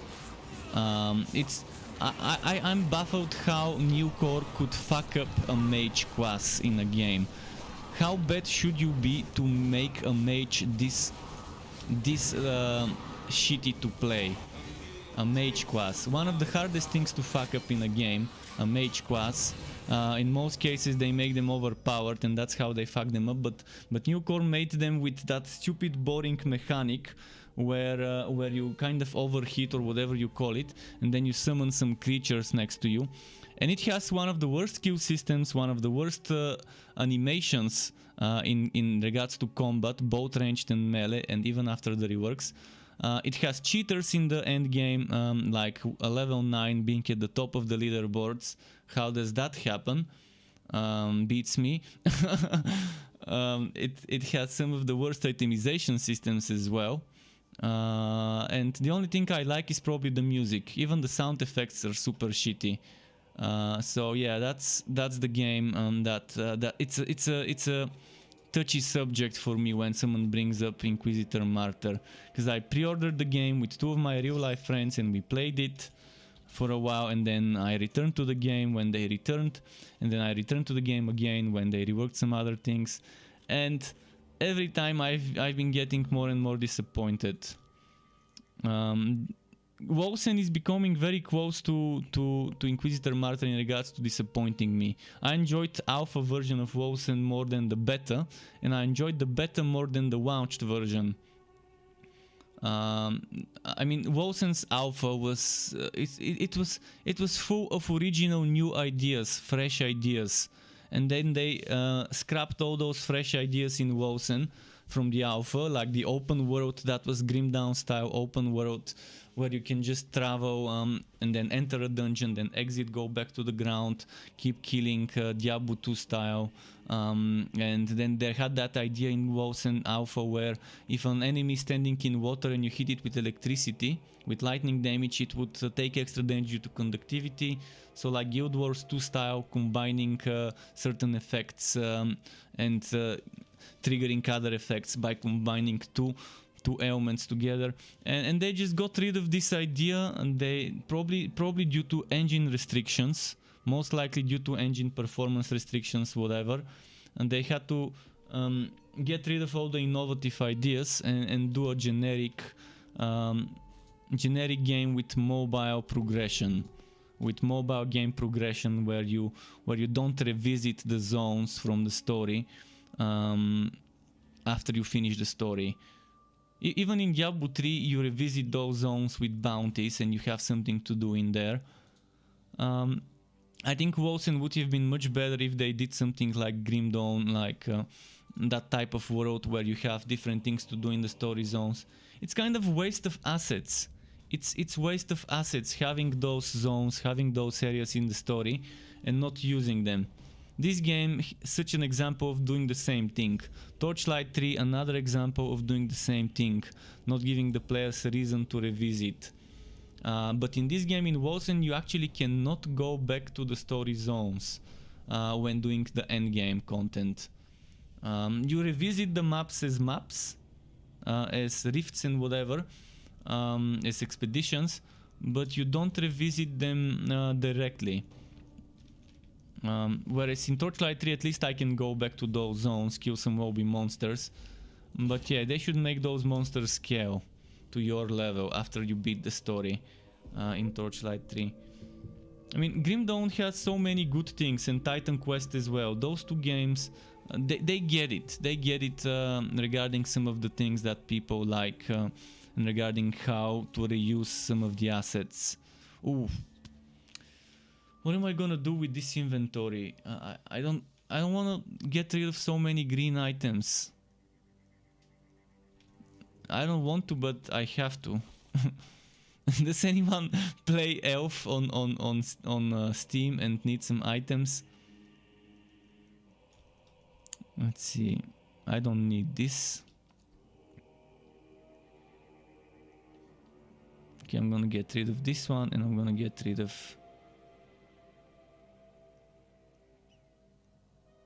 and this one. So those two. And this one.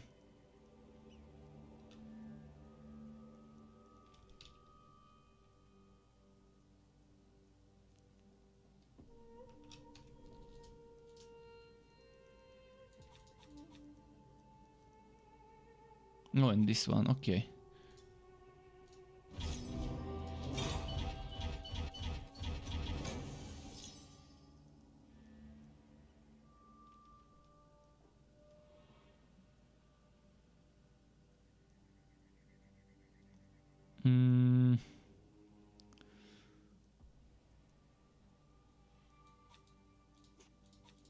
Let's do this.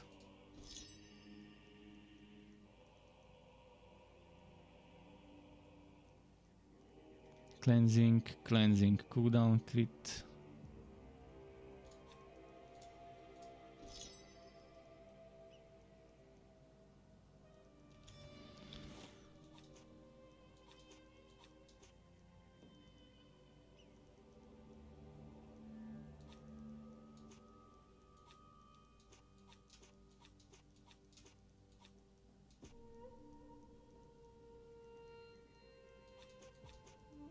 Okay, I can get rid of this as well.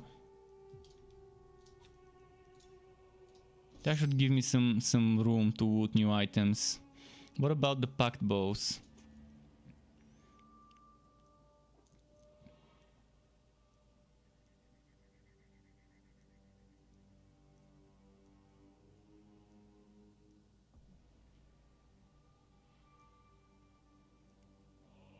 Let's get rid of this one.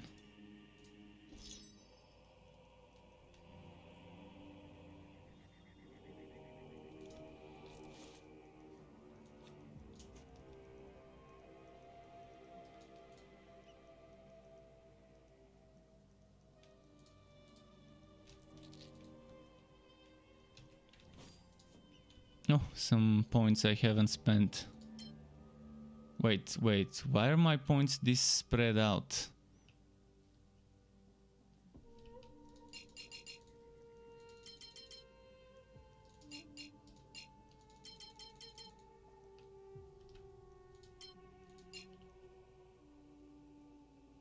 I guess that was for when I needed healing.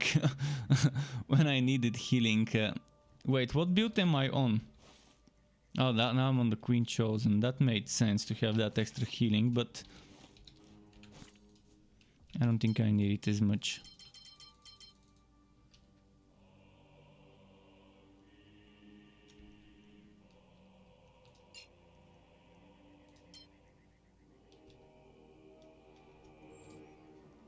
What chaos am I on? Chaos 8. Let's do some towers. And I'm gonna go to a summoner build after that. Summoner build is probably some of the next builds I'm gonna make are gonna be one of them would be a summoner, but since I've already made an Alessa build recently, well, not so recent but still kind of a recent-ish build, I need to probably make a build for this game for some of the other heroes soon.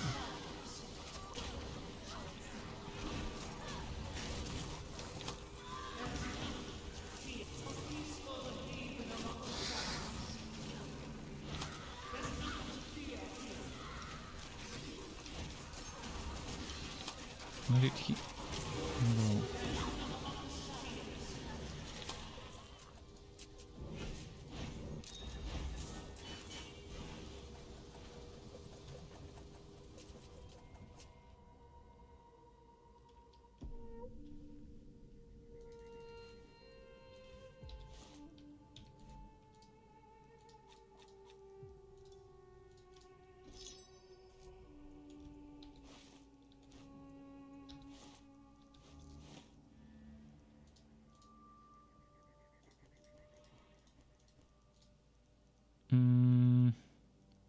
Okay.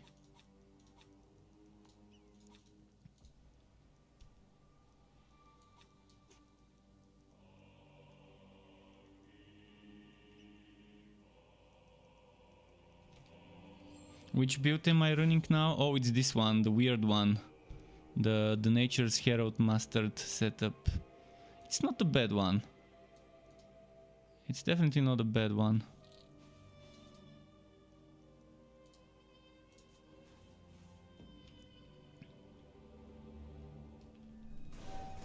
But I still think the standard summoner build is still better.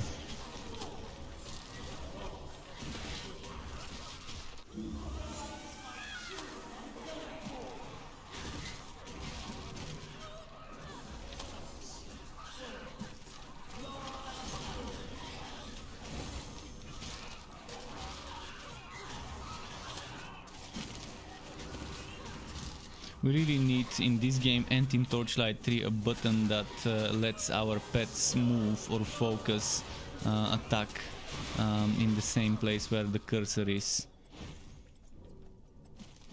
Move attack, move swash attack button, hotkey that you can rebind. Both games need it. This and Torchlight 3.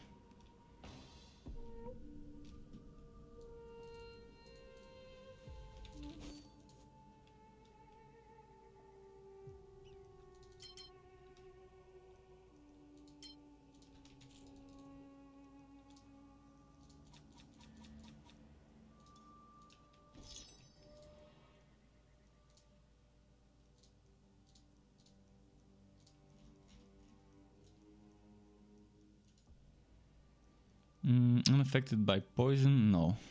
I'd rather not do it on this build. Although maybe, I mean, we'll see.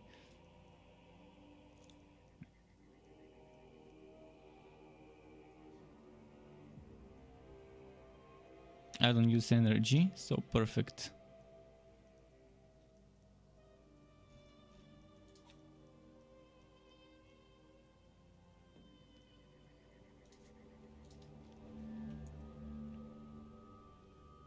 What's the chaos I'm running on this build?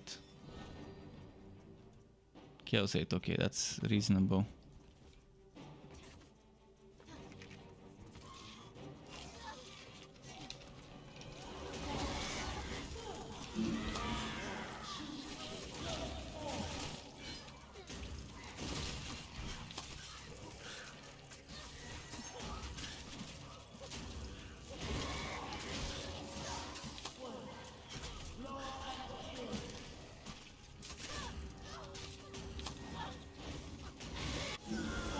How is my life drain, health drain? 0. Again, most of my builds are just so underpowered.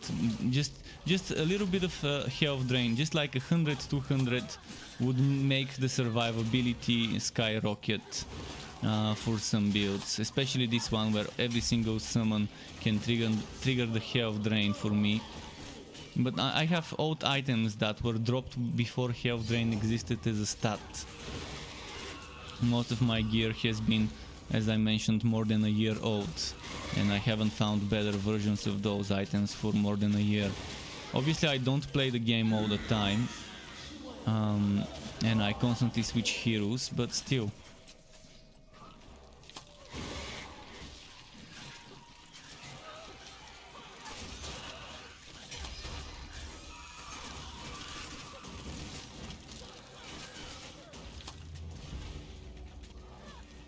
Come on.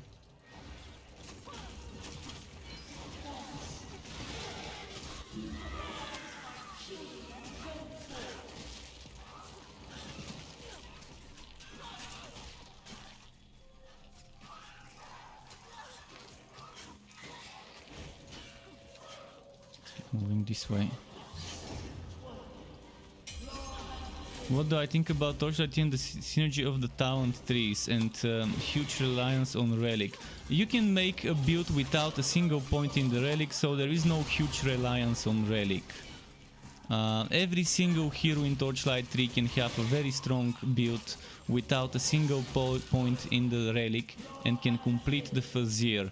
So I would say huge reliance on gear, but not huge reliance on the relic. Yeah, the relic is definitely making you stronger just by using the aura that gives you 25% extra damage. This by itself is more than enough, But I wouldn't say huge reliance on the relic. It's yeah, definitely something that makes you strong, but every hero can complete the Fazir without a single point in the relic. So what else was in the question? The synergy of the talent trees. What do you mean by synergy of the talent trees? Do you mean the synergy between one tree and the other? Because right now there's a ton of depth, and I think exactly the opposite. It doesn't limit the build options without giving depth. It's the exact opposite. It gives you a lot of freedom, a lot of options, and a lot of depth. Depth is actually one of the things that Torchlight 3 has a plenty of in terms of build variety. When you consider items and synergies between items and skills, and when you consider the quad skills, the sub-quad skills, and you can have more than 200-300 different builds, even more, definitely more than this number. This is just a number, but on Forged, I once made the count, and on Forged I could have few different 100 builds. Obviously one build and the other are just me changing one skill. And instead of using this steam spender, I'm using that steam spender, and instead of using this heat builder, I'm using that heat builder, but that's still considered a different build by replacing one skill with another, because visually it gives you a different thing. You can combine it with different items, so there's a lot of build diversity in Torchlight 3, and it's heavily gear dependent. When it comes to pushing the end game right now, you really need good stats on your items. If you have good stats on your items, even the shittiest of builds can push. Obviously with some meta builds you can push 3, 4, 5 times quicker, but it doesn't mean that the shit builds cannot do the end game. In the right hands, even a shit build, as long as it has good items, can push in Torchlight 3. So Torchlight 3 is more of a gear dependent than build dependent game. And I like it because that gives me a lot of freedom. I don't feel stuck to playing only meta builds in Torchlight 3. I can play something like a summoner build on the sharpshooter and still feel okay, still feel like I'm doing damage. Not as much, but at least I'm doing some, and I can survive. So even with mediocre gear, with shitty rolls on half of my items, and some of the items being low level, and not giving me enough stats on a build that's far from meta, I still feel good in Torchlight 3. So it's more about picking your playstyle rather than picking what's meta and what isn't. I mean, obviously if you want meta, play meta. If you care about how long a map takes to complete, if you can't have fun by completing a map 2 times quicker without completing a map 2 times quicker, obviously then play meta builds, but in every game the meta is always very limited. And in Torchlight 3 you have decent amounts of meta stuff to test, but it's not gonna be as much as some people might want it to be.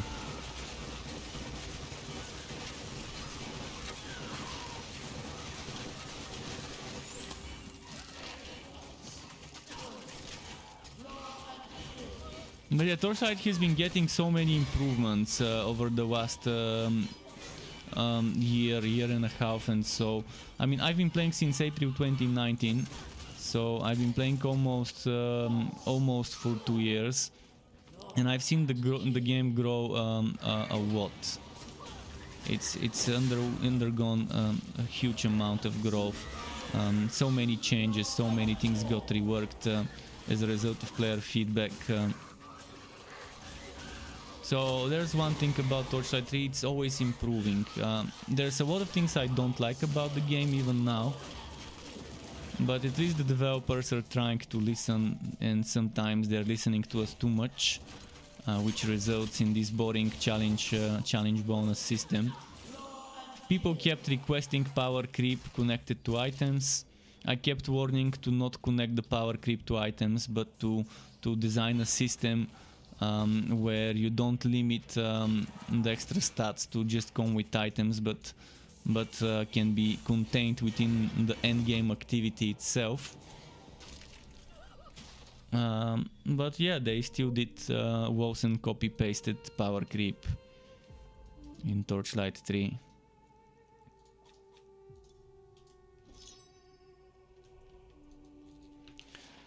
Okay, change time.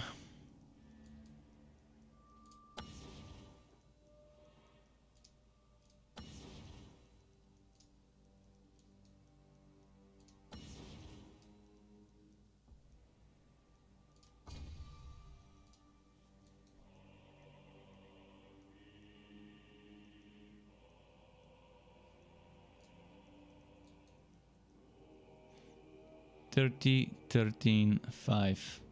80 UK tells me to hydrate. Wow, okay.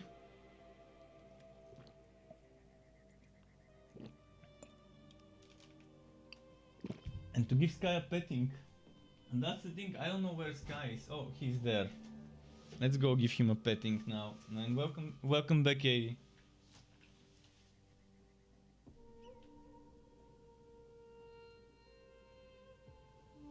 Okay.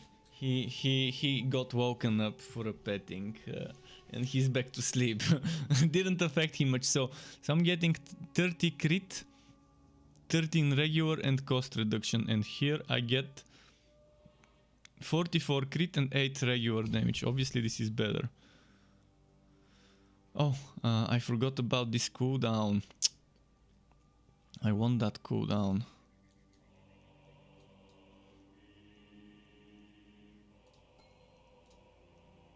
I want that cooldown.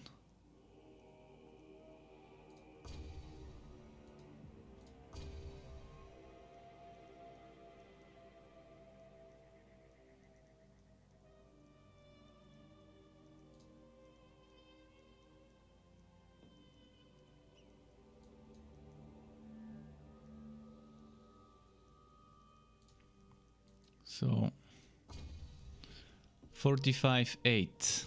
And this is 817. Oh fuck, that's they removed it, they changed this one. This is 25.8. Yeah, let's do it this way.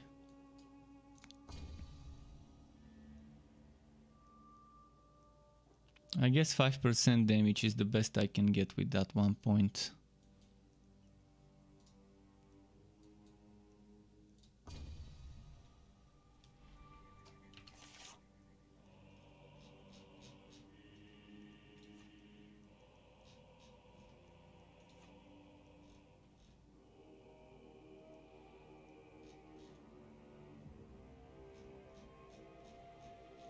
I'm missing a passive, not sure which one.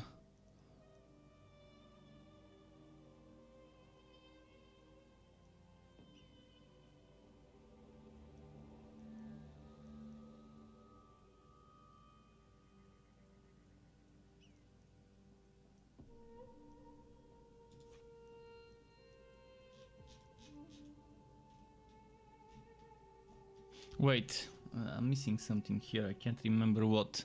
Oh yeah, my god skill. My big god skill.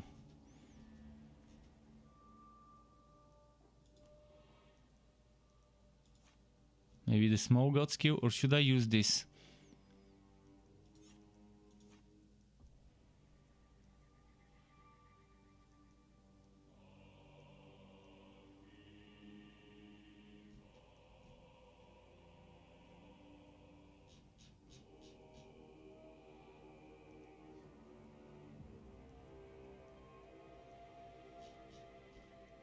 $60, $50.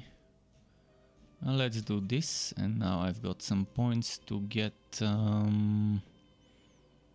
this, maybe. Okay, let's do a map.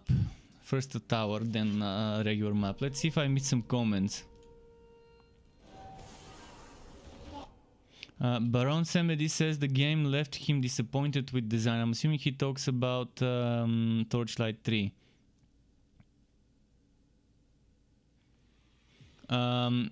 Augen Quetcher says nobody needs perfect roles, but if you want to go for leaderboards, highest rift, latest boss. As I said, I don't care about leaderboards. In fact, I prefer having zero competitive in my games. But I don't think games need to focus you in time spent means progress. That's the most boring design for leaderboards. Time spent gives you extra power. It should be skill and how you combine your skills and how you make your build and how you use your build and how good you are at dodging and using the healing at the right time, how you rotate your skill instead of how much time you spend the game playing. In Diablo 3 it's purely no life competition. Who has spent more time for farming wood? Who has spent more time for farming paragon levels? This is not how competitive should be done. Everyone should be on equal footing after week 2 or week 3 after they have started, and from there on it should be about how good you are at playing the build, not how good your work is, not how much time you have spent farming stats. Again, this turns into no life competition when time spent means you become stronger. There should be a limit regarding how much time you spend to get stronger, and after that limit everyone should be on equal footing, and it should be about how good you are at the game, not about as I mentioned, how good your work is and how much time you have spent farming stats. As for the game design, as Brom Samedi mentioned, Torchlight 3 definitely has some problems with a lot of things. Yeah, a lot of things are done well, but the end game, which is kind of just fuzzier, this is the most lacking areas. The enchanting system needs more quality of life changes. In general, there's so many things to improve there. The pet system needs some improvements, and they've been adding things bit by bit, little by little. The potion system is terrible. 20-year-old potion system, that's what Torchlight 3 has. See, this is the best potion system I've seen in a game. Just a potion with just a cooldown. You have skills that can give you something to trigger when you use the potion. It's simple and it's super powerful. If I want, I can make my potion trigger certain things. And Torchlight 3 can have something similar. Instead of buying different potions, you could just have different potion skills or healing skills that you can put in this slot that's limited just to healing skills or just to potions, and then as you progress through the story in Torchlight 3, you can put different you can decide which one to slot. Let's say in Act 1 I unlock 1, 2, 3 potions that give me different effects, that give me different types of healing. More healing over time, more direct healing, maybe something that gives me defense to fire, maybe something that gives me damage to a certain element or so, and then do that with Act 2, do that with Act 3, unlocking different things, and then give the player some choice. Instead of forcing me to buy it, to send my pet to the town to buy it as well, and it's just boring. It's a 20-year-old outdated potion system in Torchlight 3. Having to buy the potions and having to get them as drops. This is the best potion system I've seen in a game. There's no overpowered disbalance.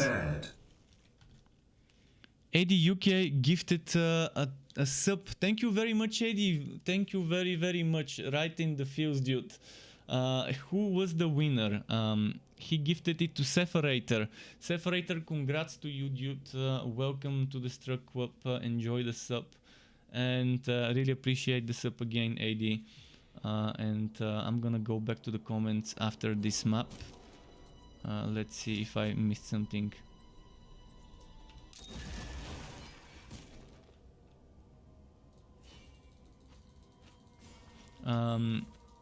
Yeah, Baron Samedi said the relic doesn't add depth to the class talents. That was your point. But that's how it's supposed to be. because it's a subclass. It's a subclass that's generic for every class, and that's the good thing, because you're not fixed to only taking this subclass with that class, because this subclass only works as a synergy with the other one.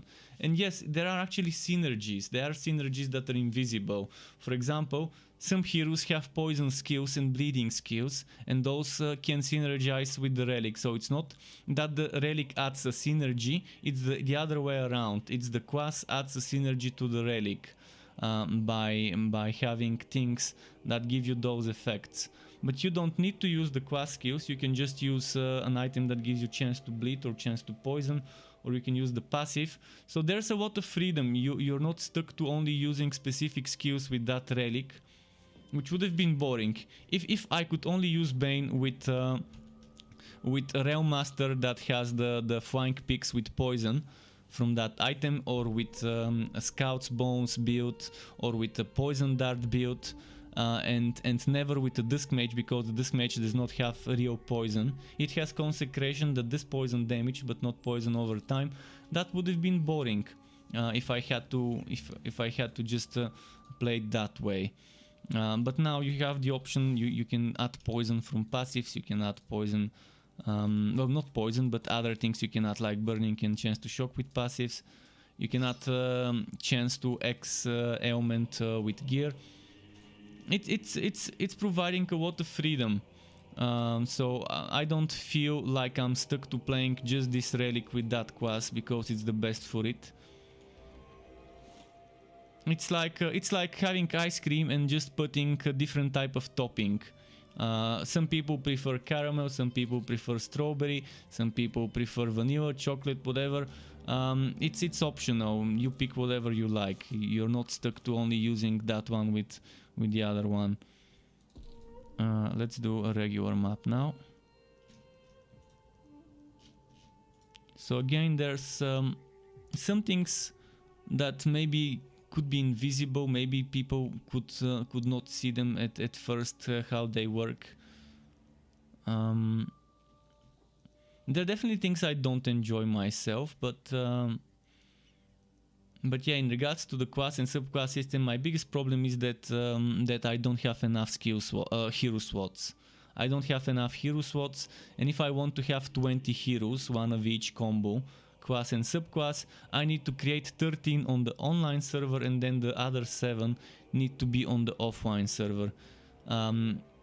Before, we used to change the relics. The relics were something that you used to level up. It used to be a relic and that you equip, and you can change between heroes. I can level up my Bane to max level, and then I can put that into the relic storage, and I can take it with a fresh low level hero and use that max level Bane on the low level hero to help me level up quicker, to make things easier. And that's how it used to be. But people kept disliking this. They kept saying, bring me more skills, I want more skill trees. Why did Torchlight 2 have 2 skill trees and Torchlight 3 has... why did Torchlight 2 have 3 skill trees and Torchlight 2 has 2? When we actually had a third one, it was just the relic. And then they made it a distinguished third skill tree, so people would stop QQing about how the relic was. And then they make it a permanent choice, which... I don't have a problem as much with the permanent choice. I mean, I got used to it. The problem is I don't have enough hero slots, so I can't have one of each relic for every hero. I can't make 20 different heroes without sacrificing some slots and having to make those on the offline server.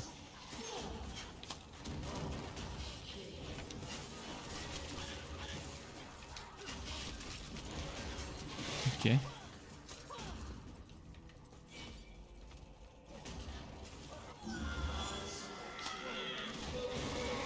So there are things that can be done for every game we've discussed today. There are many things that can be done to improve the game, and it's all about finding out whether you're compatible with the game the way it is in its current shape and form.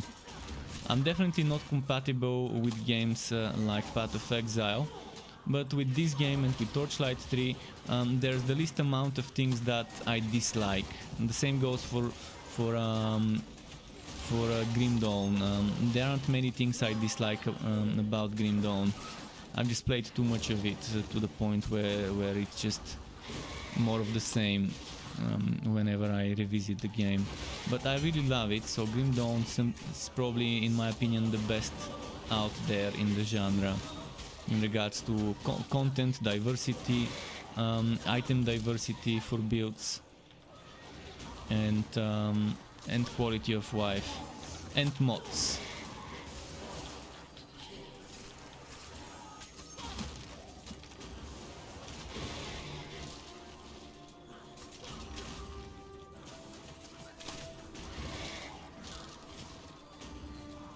Well, the relics were items.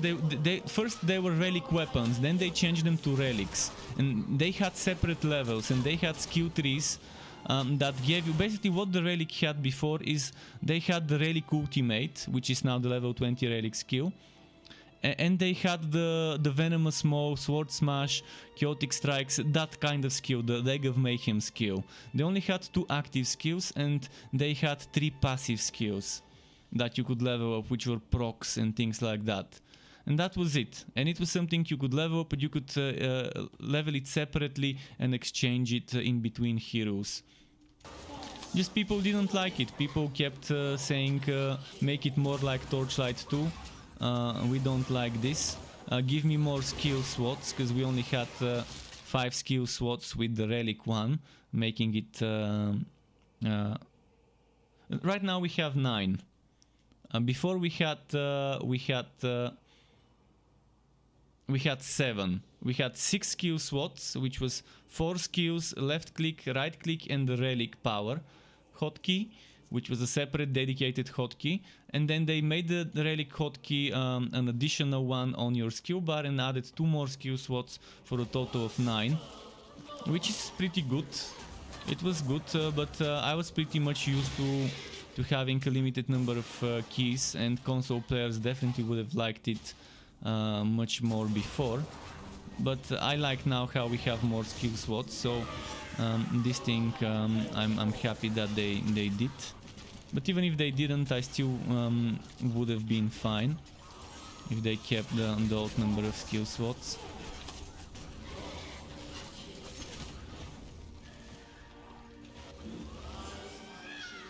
Thankfully they didn't make it too many skill slots. 9 is already borderline playing the piano. Anything more than 9 would be asking me to play the piano like an MMO player, and I'm just too old for this shit, for juggling too many skills. I used to have 3, 4, 5 different skill bars in MMOs, one for toggle skills, one for consumables, one for this build, one for that build, just switching between the different skill bars. But I can no longer do this much management, macro or micro management of my skills. So 9 skill slots in my opinion is perfect in Torchlight 3. But people definitely didn't like it when it was 6+1.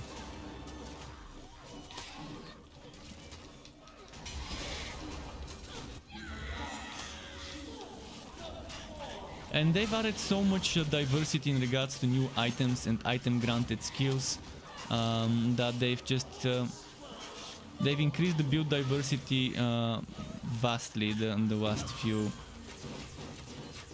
few months, the last couple of updates.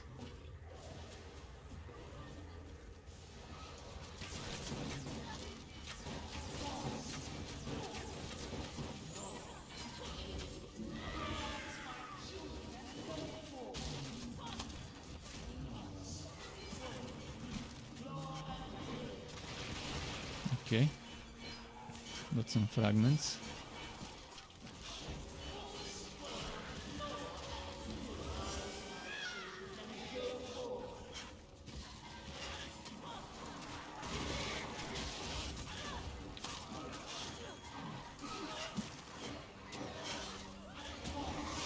Okay, nice. This game thankfully has pet builds where the pets actually do damage, minion builds where the minions do damage, like Torchlight 3. So that's one thing that this game has that Torchlight 3 doesn't, minions that do damage. I can just walk around and they can kill stuff for me.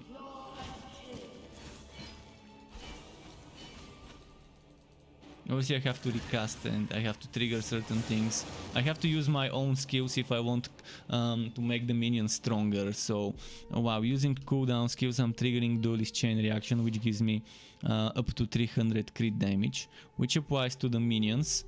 So I still wouldn't be just standing and moving around doing nothing. I still need to do certain things to maximize my minions damage. That's why I'm using 2 skills with cooldown, so I can trigger that Duelist Chain Reaction. See, 3. Keeping that up. Okay, another hero.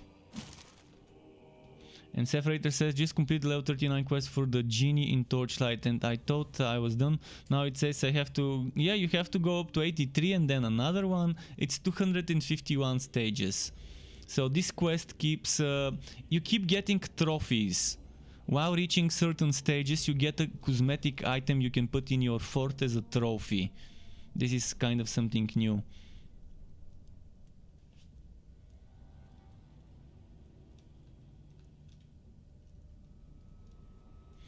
No, you're never gonna see me go to 251. I've done 251 with others. It's just a waste of time. I don't see a point to go to 251. It's more of the same. My items become stronger, the enemies become stronger. It's equal. It's just boring. I don't have time for this. Definitely, there's no point. I can have fun by playing the lower stages of the Fazir and farming certain items just to explore synergies rather than wasting time on that. Okay, I haven't played Volen and I haven't played Jürgen, but I'm gonna play Jürgen today.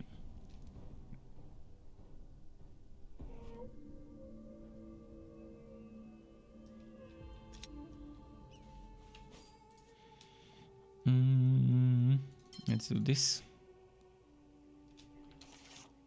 Which is this build? The Torchy Torch?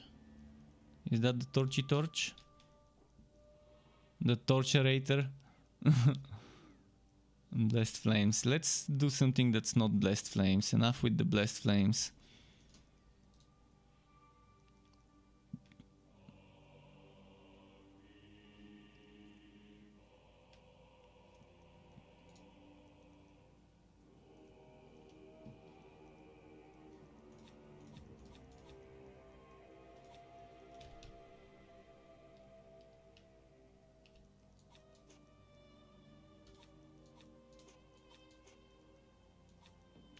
Jaywar. Okay, let's bless.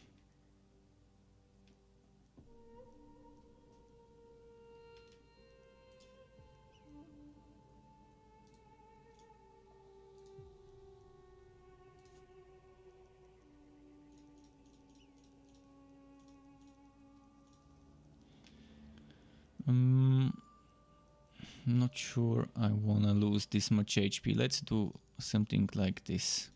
A balanced setup.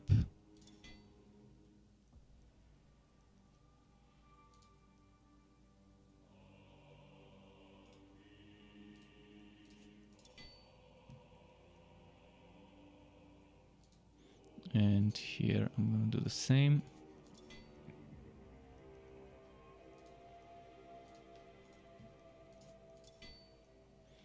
I'm gonna do the same.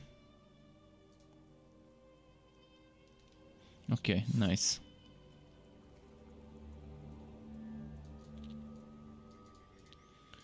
Let's do, what chaos is this? 8. Chaos 8, it's fine for this build. Oh fuck, I forgot to equip a skill.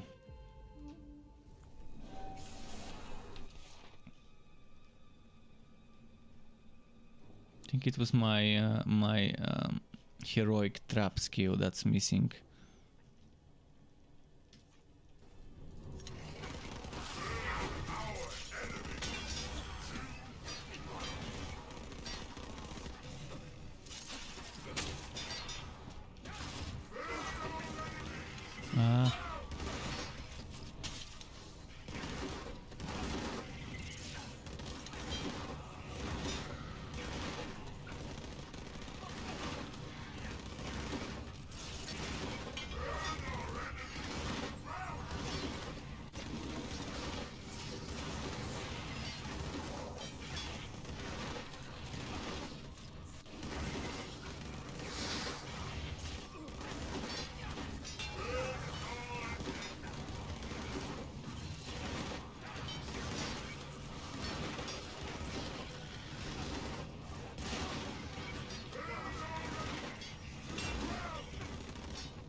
Come on.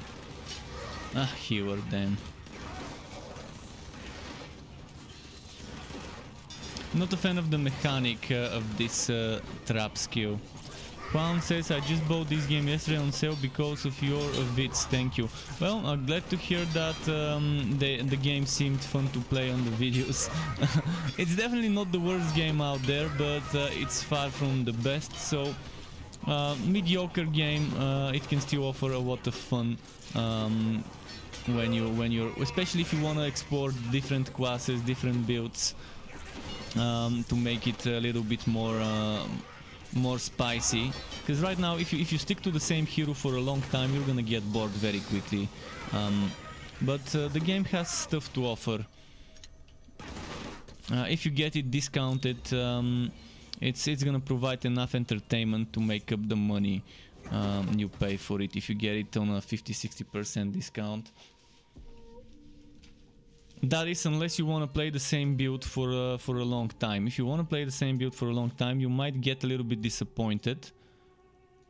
But yeah, there is a wood chase, there is some content you can do, and some content that you can do but it's not worth doing much. For example, let's do some invasion, just so I can show you how boring it could be doing the early rank invasions, the low difficulty invasions. Those you can speedrun. This one is a Chaos 3 map, obviously I can just speedrun it.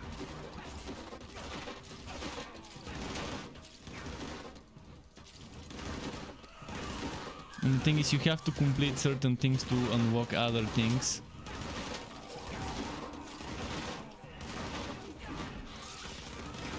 I don't even have to kill the elites, I can just keep killing the junk mobs.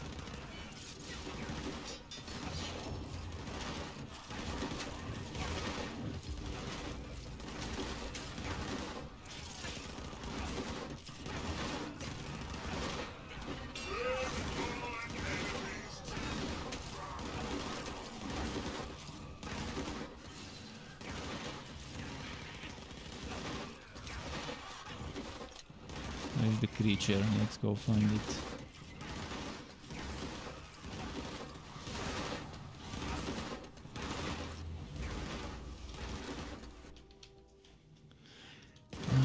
Let's see here.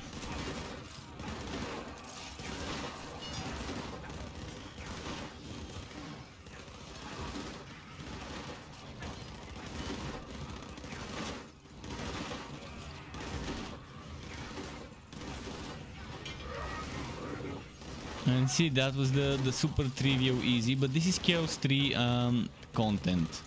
And you have to do some of those easy content to reach the higher content, and you can't make it stronger. See, if I could make this from Chaos 3 to like Chaos 8, 9, I would have much more fun. It's still gonna be grindy and boring to raise your invasion ranks, but at least it would provide some sort of a challenge. And as you can see, invasions, they start from normal and go all the way up to Chaos 6 for the hardest. They're always fixed design, fixed layout. It's always the same map with the same affixes on the same spot. This one would always be the exact same one. This one would always be the exact same one. This one would always be the exact same one. And that's where it gets boring. There's no randomization in this.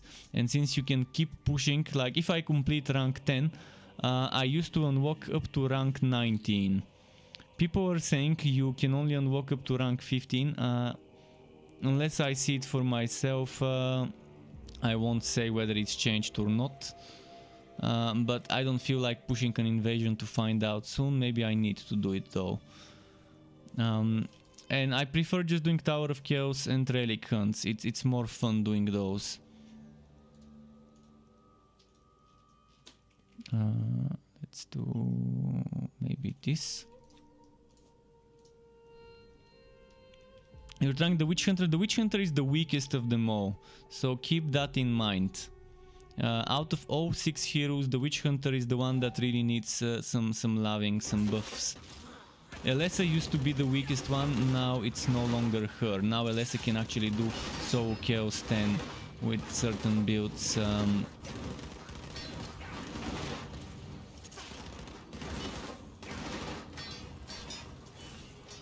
But you don't need to be doing Chaos 10 or Chaos 9 to get wood. You can get good wood even on Chaos 4, 5, 6, 7, 8. I'm doing Chaos 8. You saw me just getting a green from a big chest, not from a relic chest, actually from a regular big chest.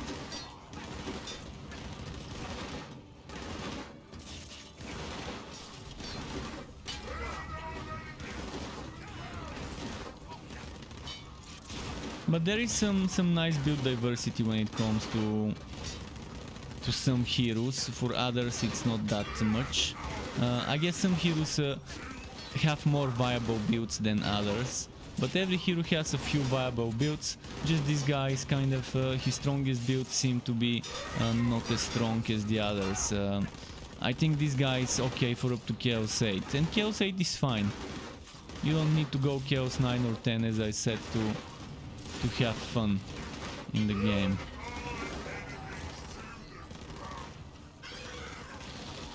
You do get more XP, but the wood quality difference is only 300 per difficulty increase. So whether you have 600 more when doing Chaos 10 compared to Chaos 8, it's not gonna be much of a difference when you're reaching numbers like 10, 11,000, 9,000 wood quality. 600 is not gonna make or break your wood. But the XP is a what? Chaos 8 XP 960%.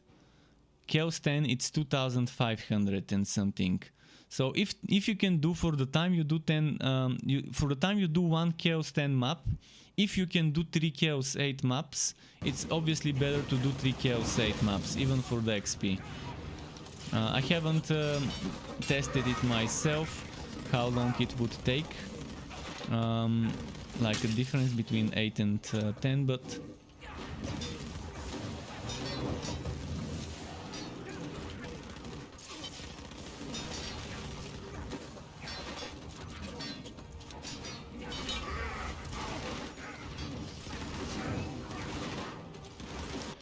Parios says, I did a build for Witch Hunter that can run Chaos 7 and 8, damage is about 1.5 million.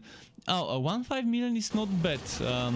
Chaos 8 is super easy to do on Witch Hunter. The problem is when you want to do Soul Chaos 10, that's when the problems arise.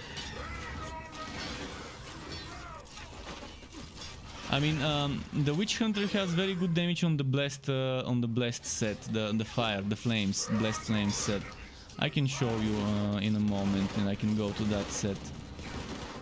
And I've got 2 builds for that one set, actually, for the Blessed Flames set.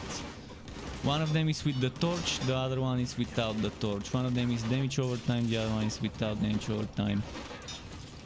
I kind of changed my gear to damage over time, so even if I go there, my accessories are no longer damage over time, so I'm not going to be showing you the complete power of the build, but I can show it to you in a moment. But yeah, 1 to 5 million damage is kind of, yeah, what one might expect. Legendary Rage is nice, yeah, but it's also kind of broken. It's kind of broken where it doesn't have a limit on the power.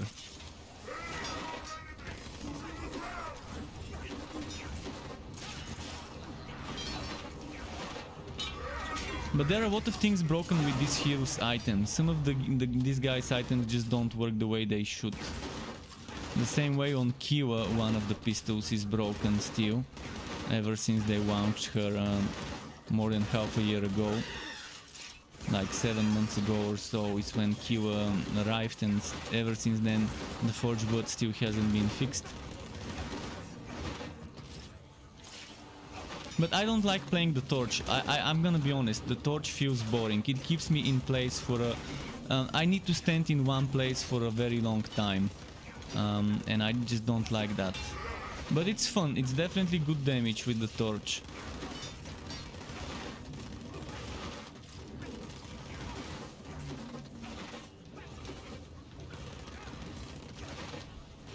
But in general, this is the weakest hero, there's no question.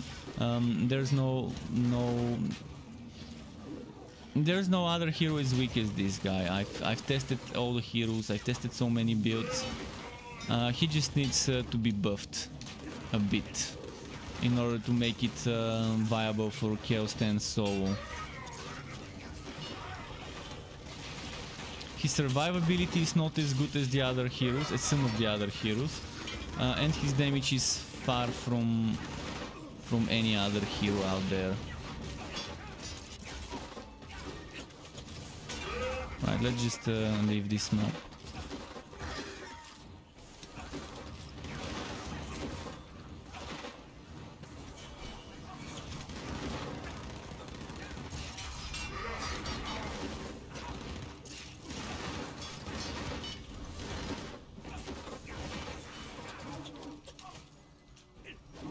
Okay, there we go. No, I'm not saying that it's broken, that this is broken with Legendary Rage. I'm gonna show you. It has no limit. This power has no limit. So if I remove this power, and if I remove this power, this doesn't stop at 100. It goes indefinitely. This is how it's broken.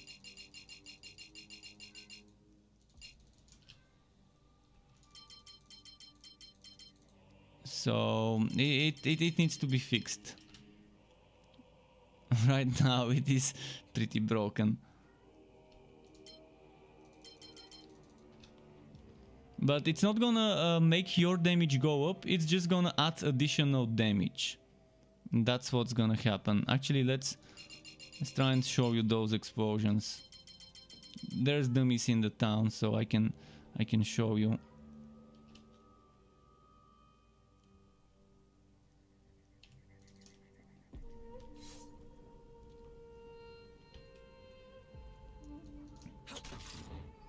See, that was Legendary Rage.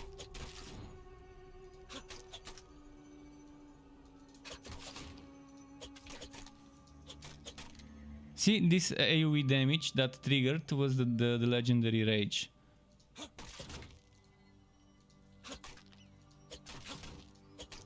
It's invisible, but it happens. See, that one was the Legendary Rage.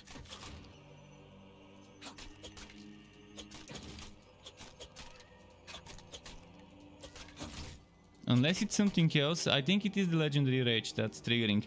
Do I have any other type of AoE that can trigger? I don't think I've got other AoE. Oh, this one. Okay, let's remove the pistol, just so I can make sure it's not the pistol.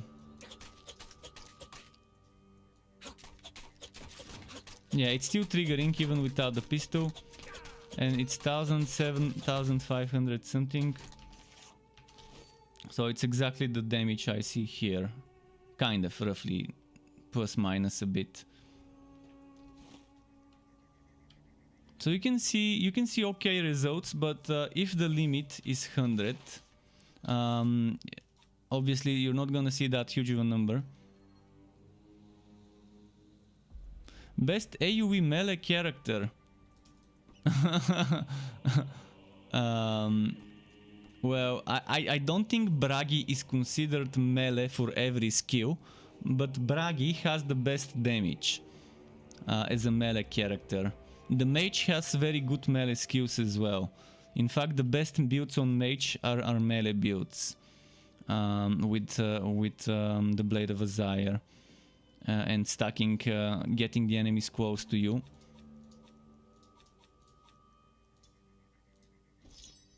So this damage of Legendary Rage,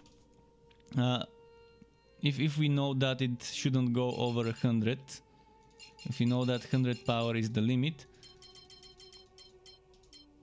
that means 180. See, this is half of the damage of Cast Iron. Half of the damage of Cast Iron and kind of a little bit more, one quarter, 30%, 33% more than extirpate secondary damage, or 120% more of the damage roughly of extirpate's regular damage. So obviously it's good damage every now and then. It's AoE. It's not bad to do it, to have this thing there.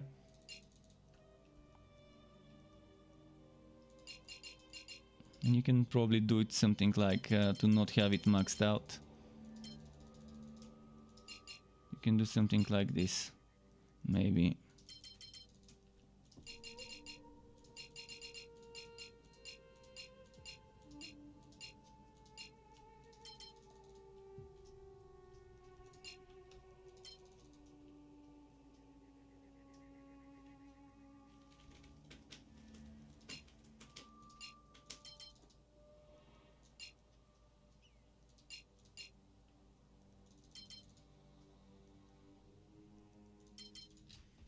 Okay, now let's switch to the Blessed Flames setup.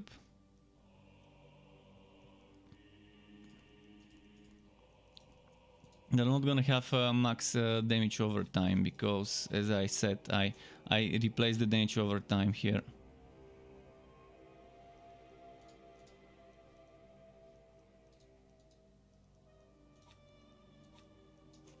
I replaced the damage over time on the rings and on the amulet.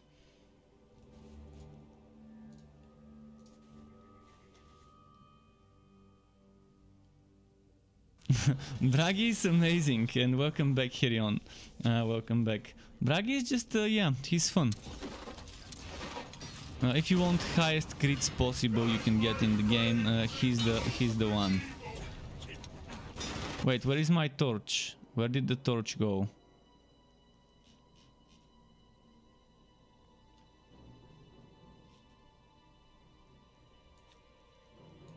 Where did it go? Someone was, we were talking about excoriate last time, and I forgot to bring back the torch.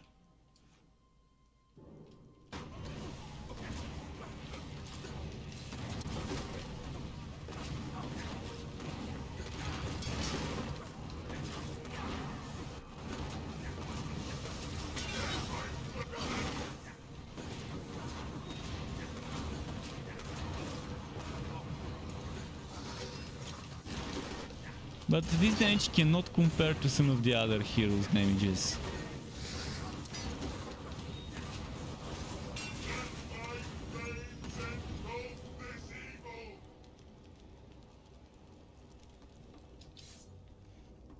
And if I go to Chaos 10, I'm gonna get wrecked. I can try and demonstrate it.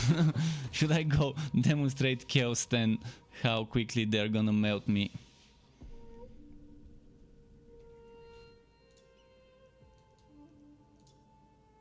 I can even do a regular Chaos 10, just a regular Chaos 10 map, without any special affixes.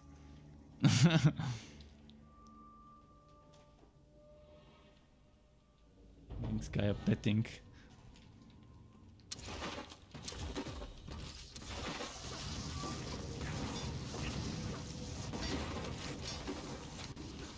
So it's obviously gonna be about how good I am at dodging, but damn, look at the damage I'm taking.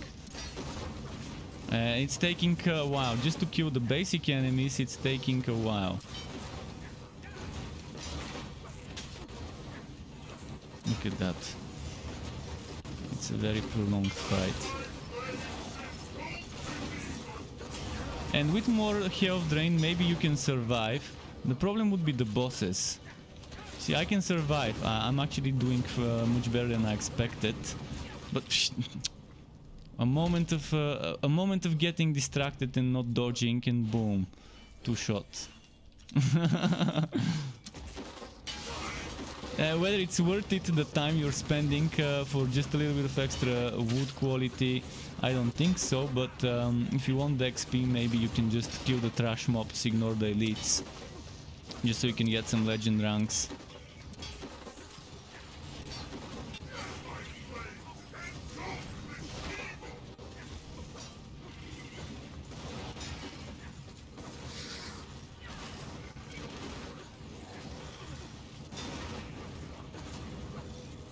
And that's the easiest possible enemies without any negative map affixes. Alright, I'm gonna leave this one because it's just waste of time.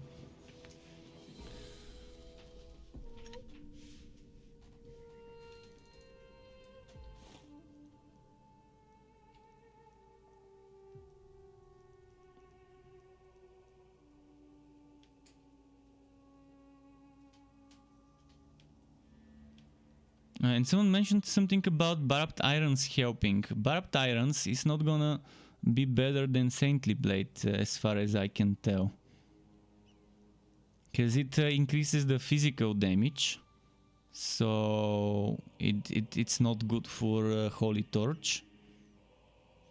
And I think they were talking about the Legendary Rage. Which it doesn't say what damage it does. It doesn't say whether it's fire or physical damage. So probably it's neither. So probably it's not gonna get that damage as an increase. Physical damage inflicts bleeding in range stance, health regeneration, blah blah blah. This one, on the other hand, gives you damage. It doesn't specify physical, it's all types of damage. All damage dealt is increased, so obviously the better choice if energy is high. And you can keep your energy high. I think it needs to be over 80% energy or something like that. And then there's a Sacred Aura that inflicts fire damage to all nearby enemies, which is pretty decent. A little bit, but still stacks. Okay, someone was asking about melee heroes. Let me show you Bragi. Let's show you Bragi so you can see what I'm talking about. In fact, I made a ranged Bragi build with the axes today. It's definitely anything but meta. It's a super weak build, but you can still play it on Chaos 8 and not feel bad. And it's a ranged build. Basic attack Bragi ranged build. It was just an experiment. An experiment of how can I make an axe throw build with the Ring of Dexterity. So let's show you this one first and then show you the melee build.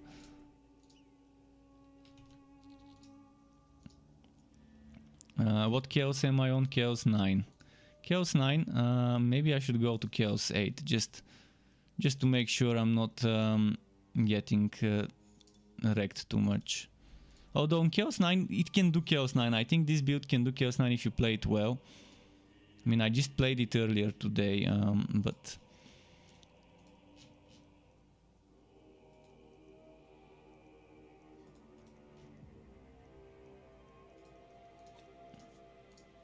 So let's do Chaos 8.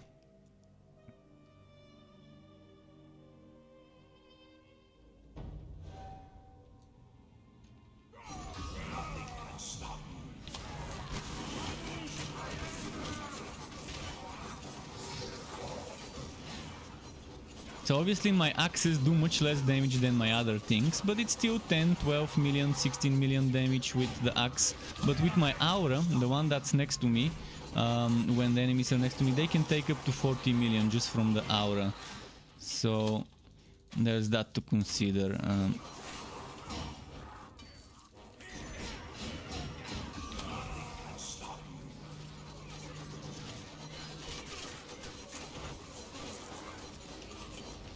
But it's a fun build. Get those axes. Obviously when they're next to you do much more damage, because that's how this set works.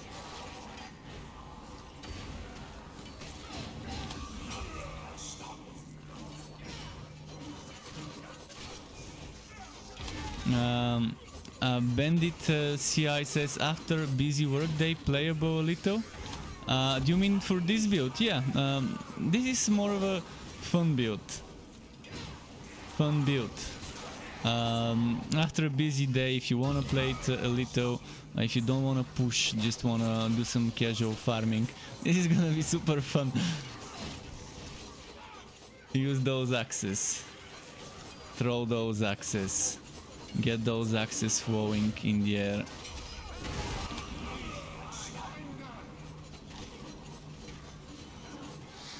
Obviously it's shit damage compared to the jumpy build, or compared to the whirlwind, or compared to laceration.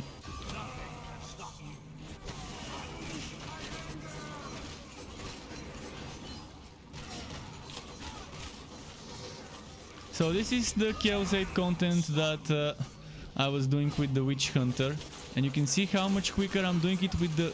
This is the weakest braggy build I can make. So from the weakest braggy build I'm doing this well. Obviously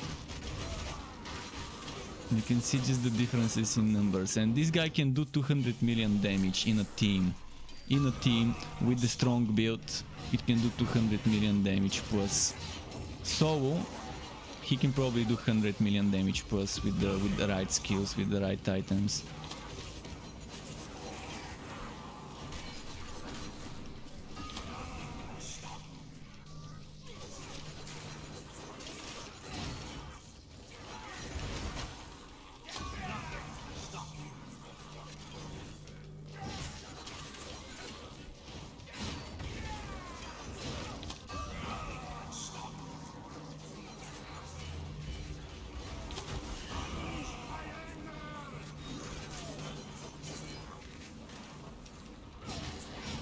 So yeah, compare this to what you saw earlier on the Witch Hunter.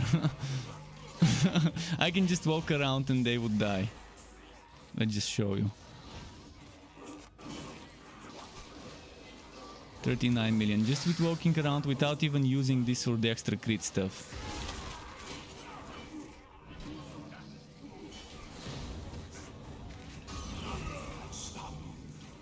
Okay.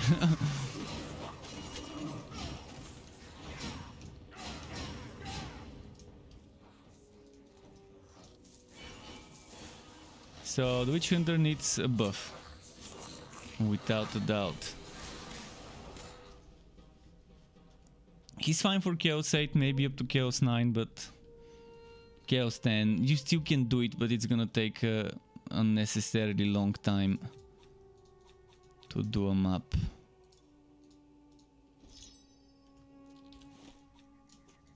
This ring could go very well with this build for damage reduction, but the damage that is not justified of a build with axe throw. I can try and maybe use Savage Swing instead of axe throw, or maybe even this one for armor piercing. Let's try it in the next map, switching from this to this, to see how that would go. But actually no. I'm gonna come back to this build in a moment. Let's do the melee build, because people are asking about melee. Let's show you undefeated first. It's not really melee, but it is. In a way. It's a close range build, maybe the way to put it.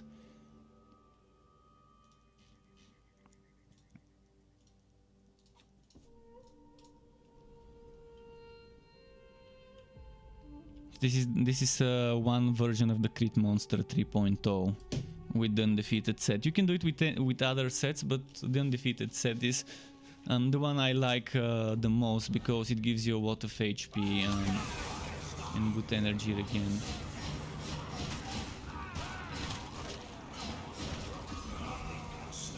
Did I just jump through the wall? Through the gate?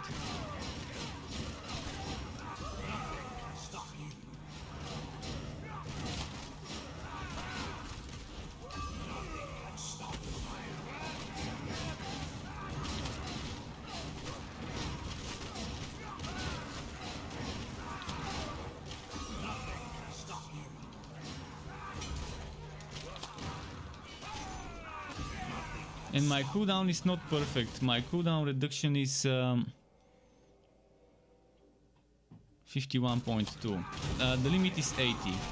So obviously if I get that to like 70 cooldown reduction, it's gonna be much more spammy.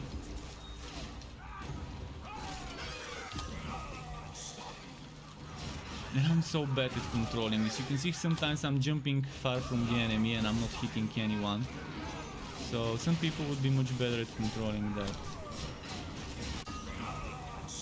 It's because of the camera movement. My camera moves and then my cursor moves and it ends up jumping in a different place where I wanted it to jump.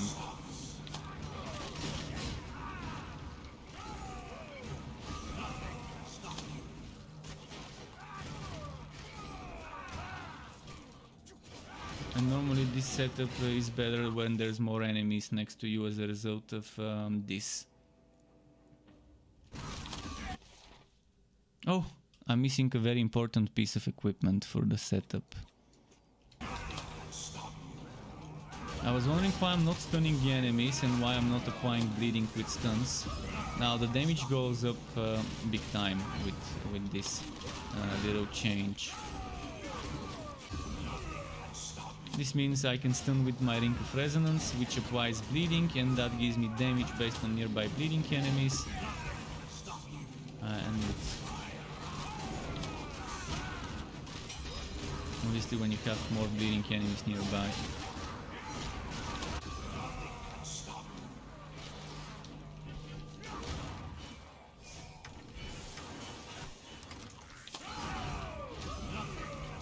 I forgot that I was using a different ring on the other build and accidentally equipped it instead of the resonance.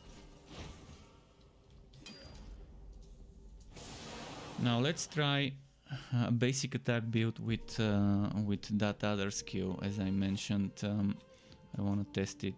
Let's keep this here. This. Let's go back to the fire build.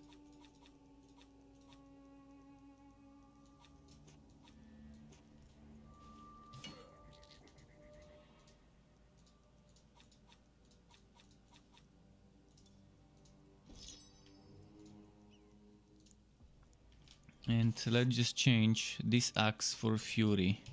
See how that goes.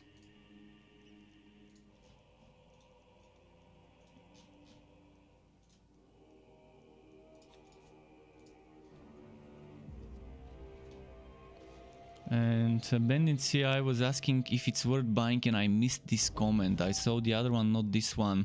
I mean, for 15 euro, Magnus Edition will not give you the Witch Hunter. So the thing that you get with the Magnus Edition is everything before the Witch Hunter, but you don't get the Witch Hunter DLC in the Magnus Edition. The Slayer Edition includes the Witch Hunter and everything that the Magnus Edition includes. But for 15 euro, the game is okay. It just doesn't have that much replayability. Yeah, you can grind a lot and a ton, and you can replay it a ton, but it gets boring if you play the same hero, if you play the same build, the same hero. But if you keep changing things,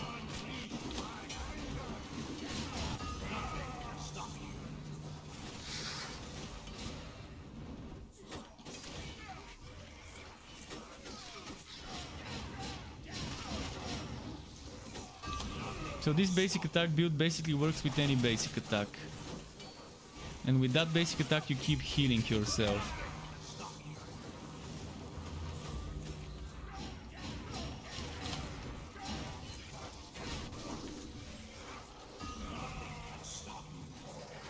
Obviously much weaker than using the jumpy build, but it's a setup that people can use.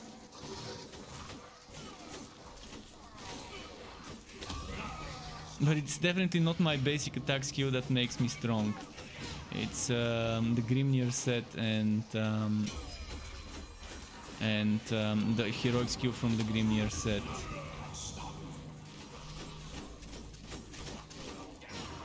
In fact, this skill doesn't do much damage at all.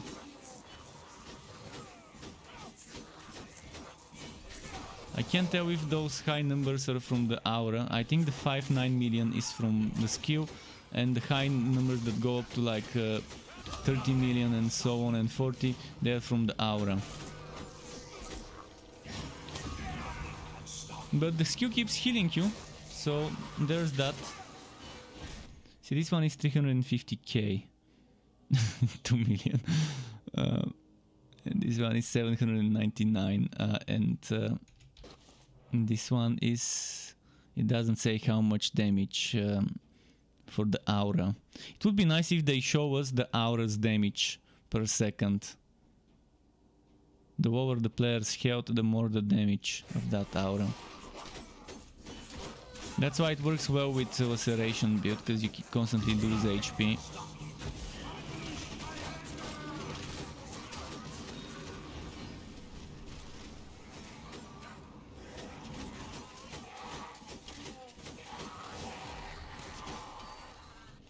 And the other option is Savage Swing. And if I go fire, because this is a fire set, it would have to be this one instead of this one.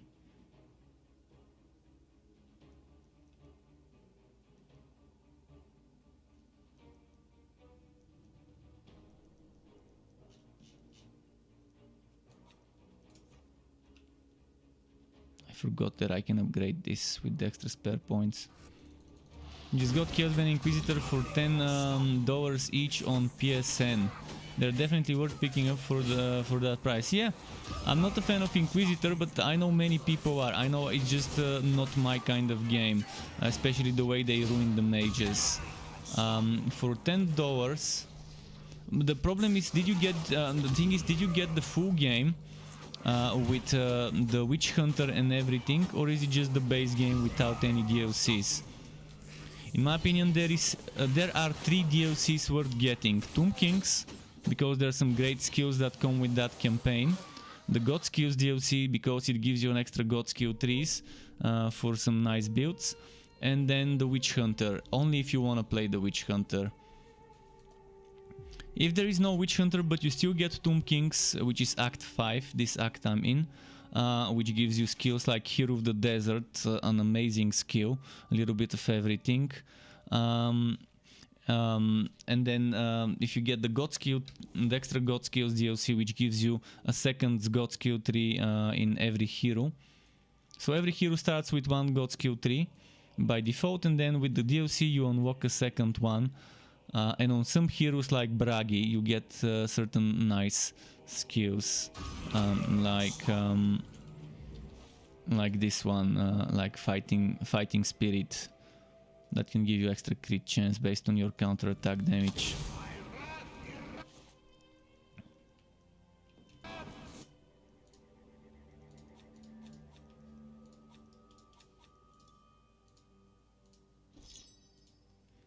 Any other hero to show? I think since it's 11:58, I'm just gonna make one more map. I'm gonna go spin to win for those, or maybe let's go. Yeah, let's go spin to win. Some people might want to see a spin to win in action.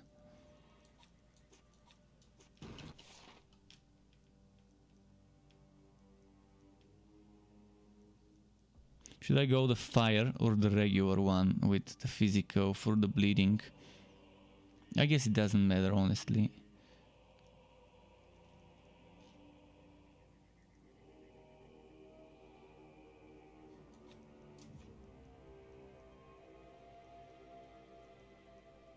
I've been messing around with this setup. When do you get the heroic skills for the builds? You get the heroic skills when you collect the full set. It doesn't have to be all green, it can be all red, or it can be red and green mixed up. Every set gives you a heroic skill. So as long as you have all 6 pieces, actually 5 pieces, 1, 2, 3, 4, 5. As long as you have all 5 pieces of the same set, mixed and matched, red plus green, only red or only green, you get a heroic skill. This one gives you heroic passive, this one heroic active, this one heroic active, and this one heroic active. Every hero has 4 sets. One of them gives you a passive, the other ones give you an active as a heroic skill.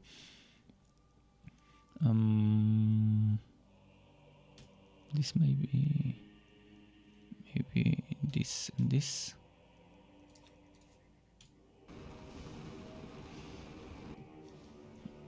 I think there's one thing they need to make for this game for Whirlwind. Whirlwind, they need to make it benefit from movement speed bonuses, and they need to make it do more damage the faster you move, like in Diablo 3.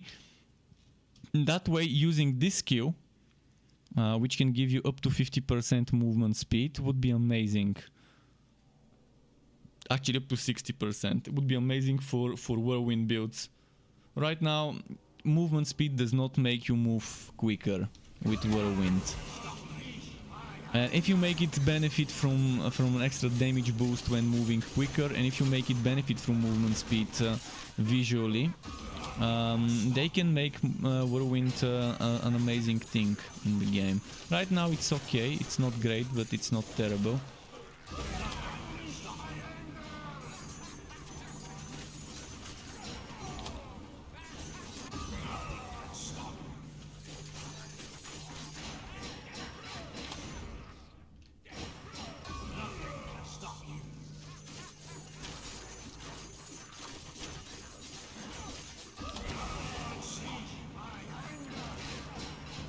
Am I using? Yeah, using resonance.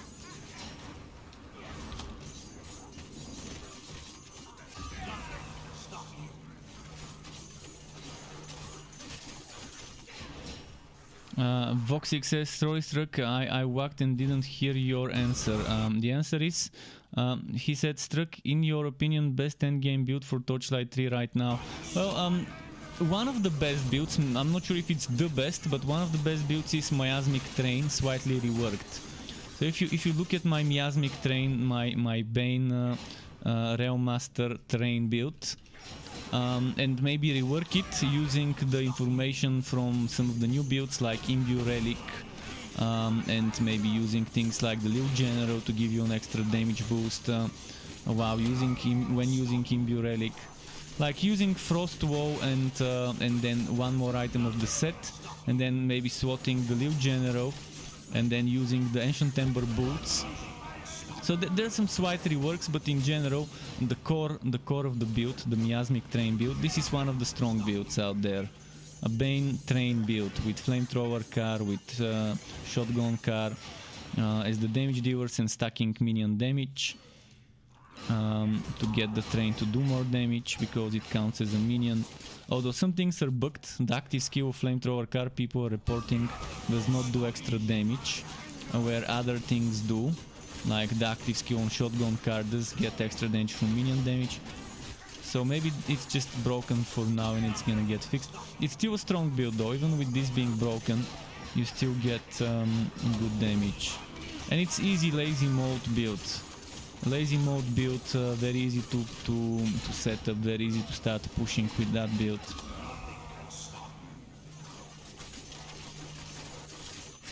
So Bane may not be great on some of the other heroes unless you want survivability. The damage is not great, but on a Realm Master the damage is amazing with the trains and Bane.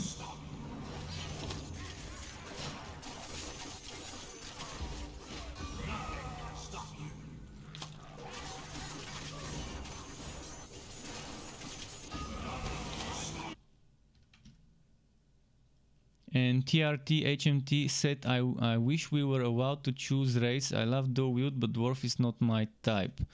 Yeah, Brag is the only thing that can dual wield in this game.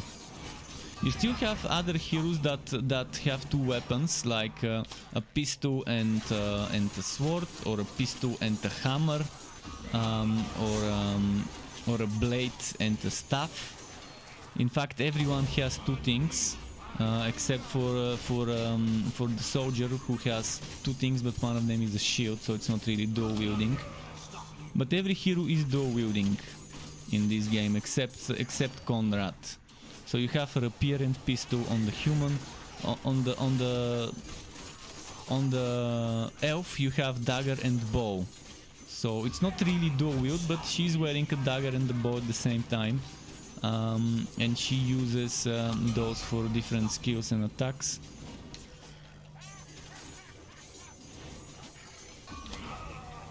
But Bragi is the only one that really dual wields two of the exact same item and can equip either of the axes and either of the swords. That's why some of the stats you get are slightly lowered for balance reasons. Whereas with the other heroes you can get certain stats on one of the items. Like one of the items can get crit chance, and the other item cannot get crit chance but can get higher crit damage and higher HP and higher other things like armor piercing, cooldown reduction, etc.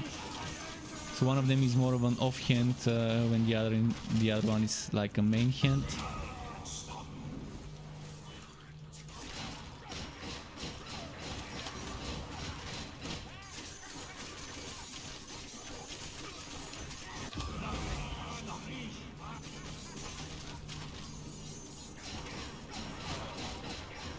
Okay, let's go finish this one.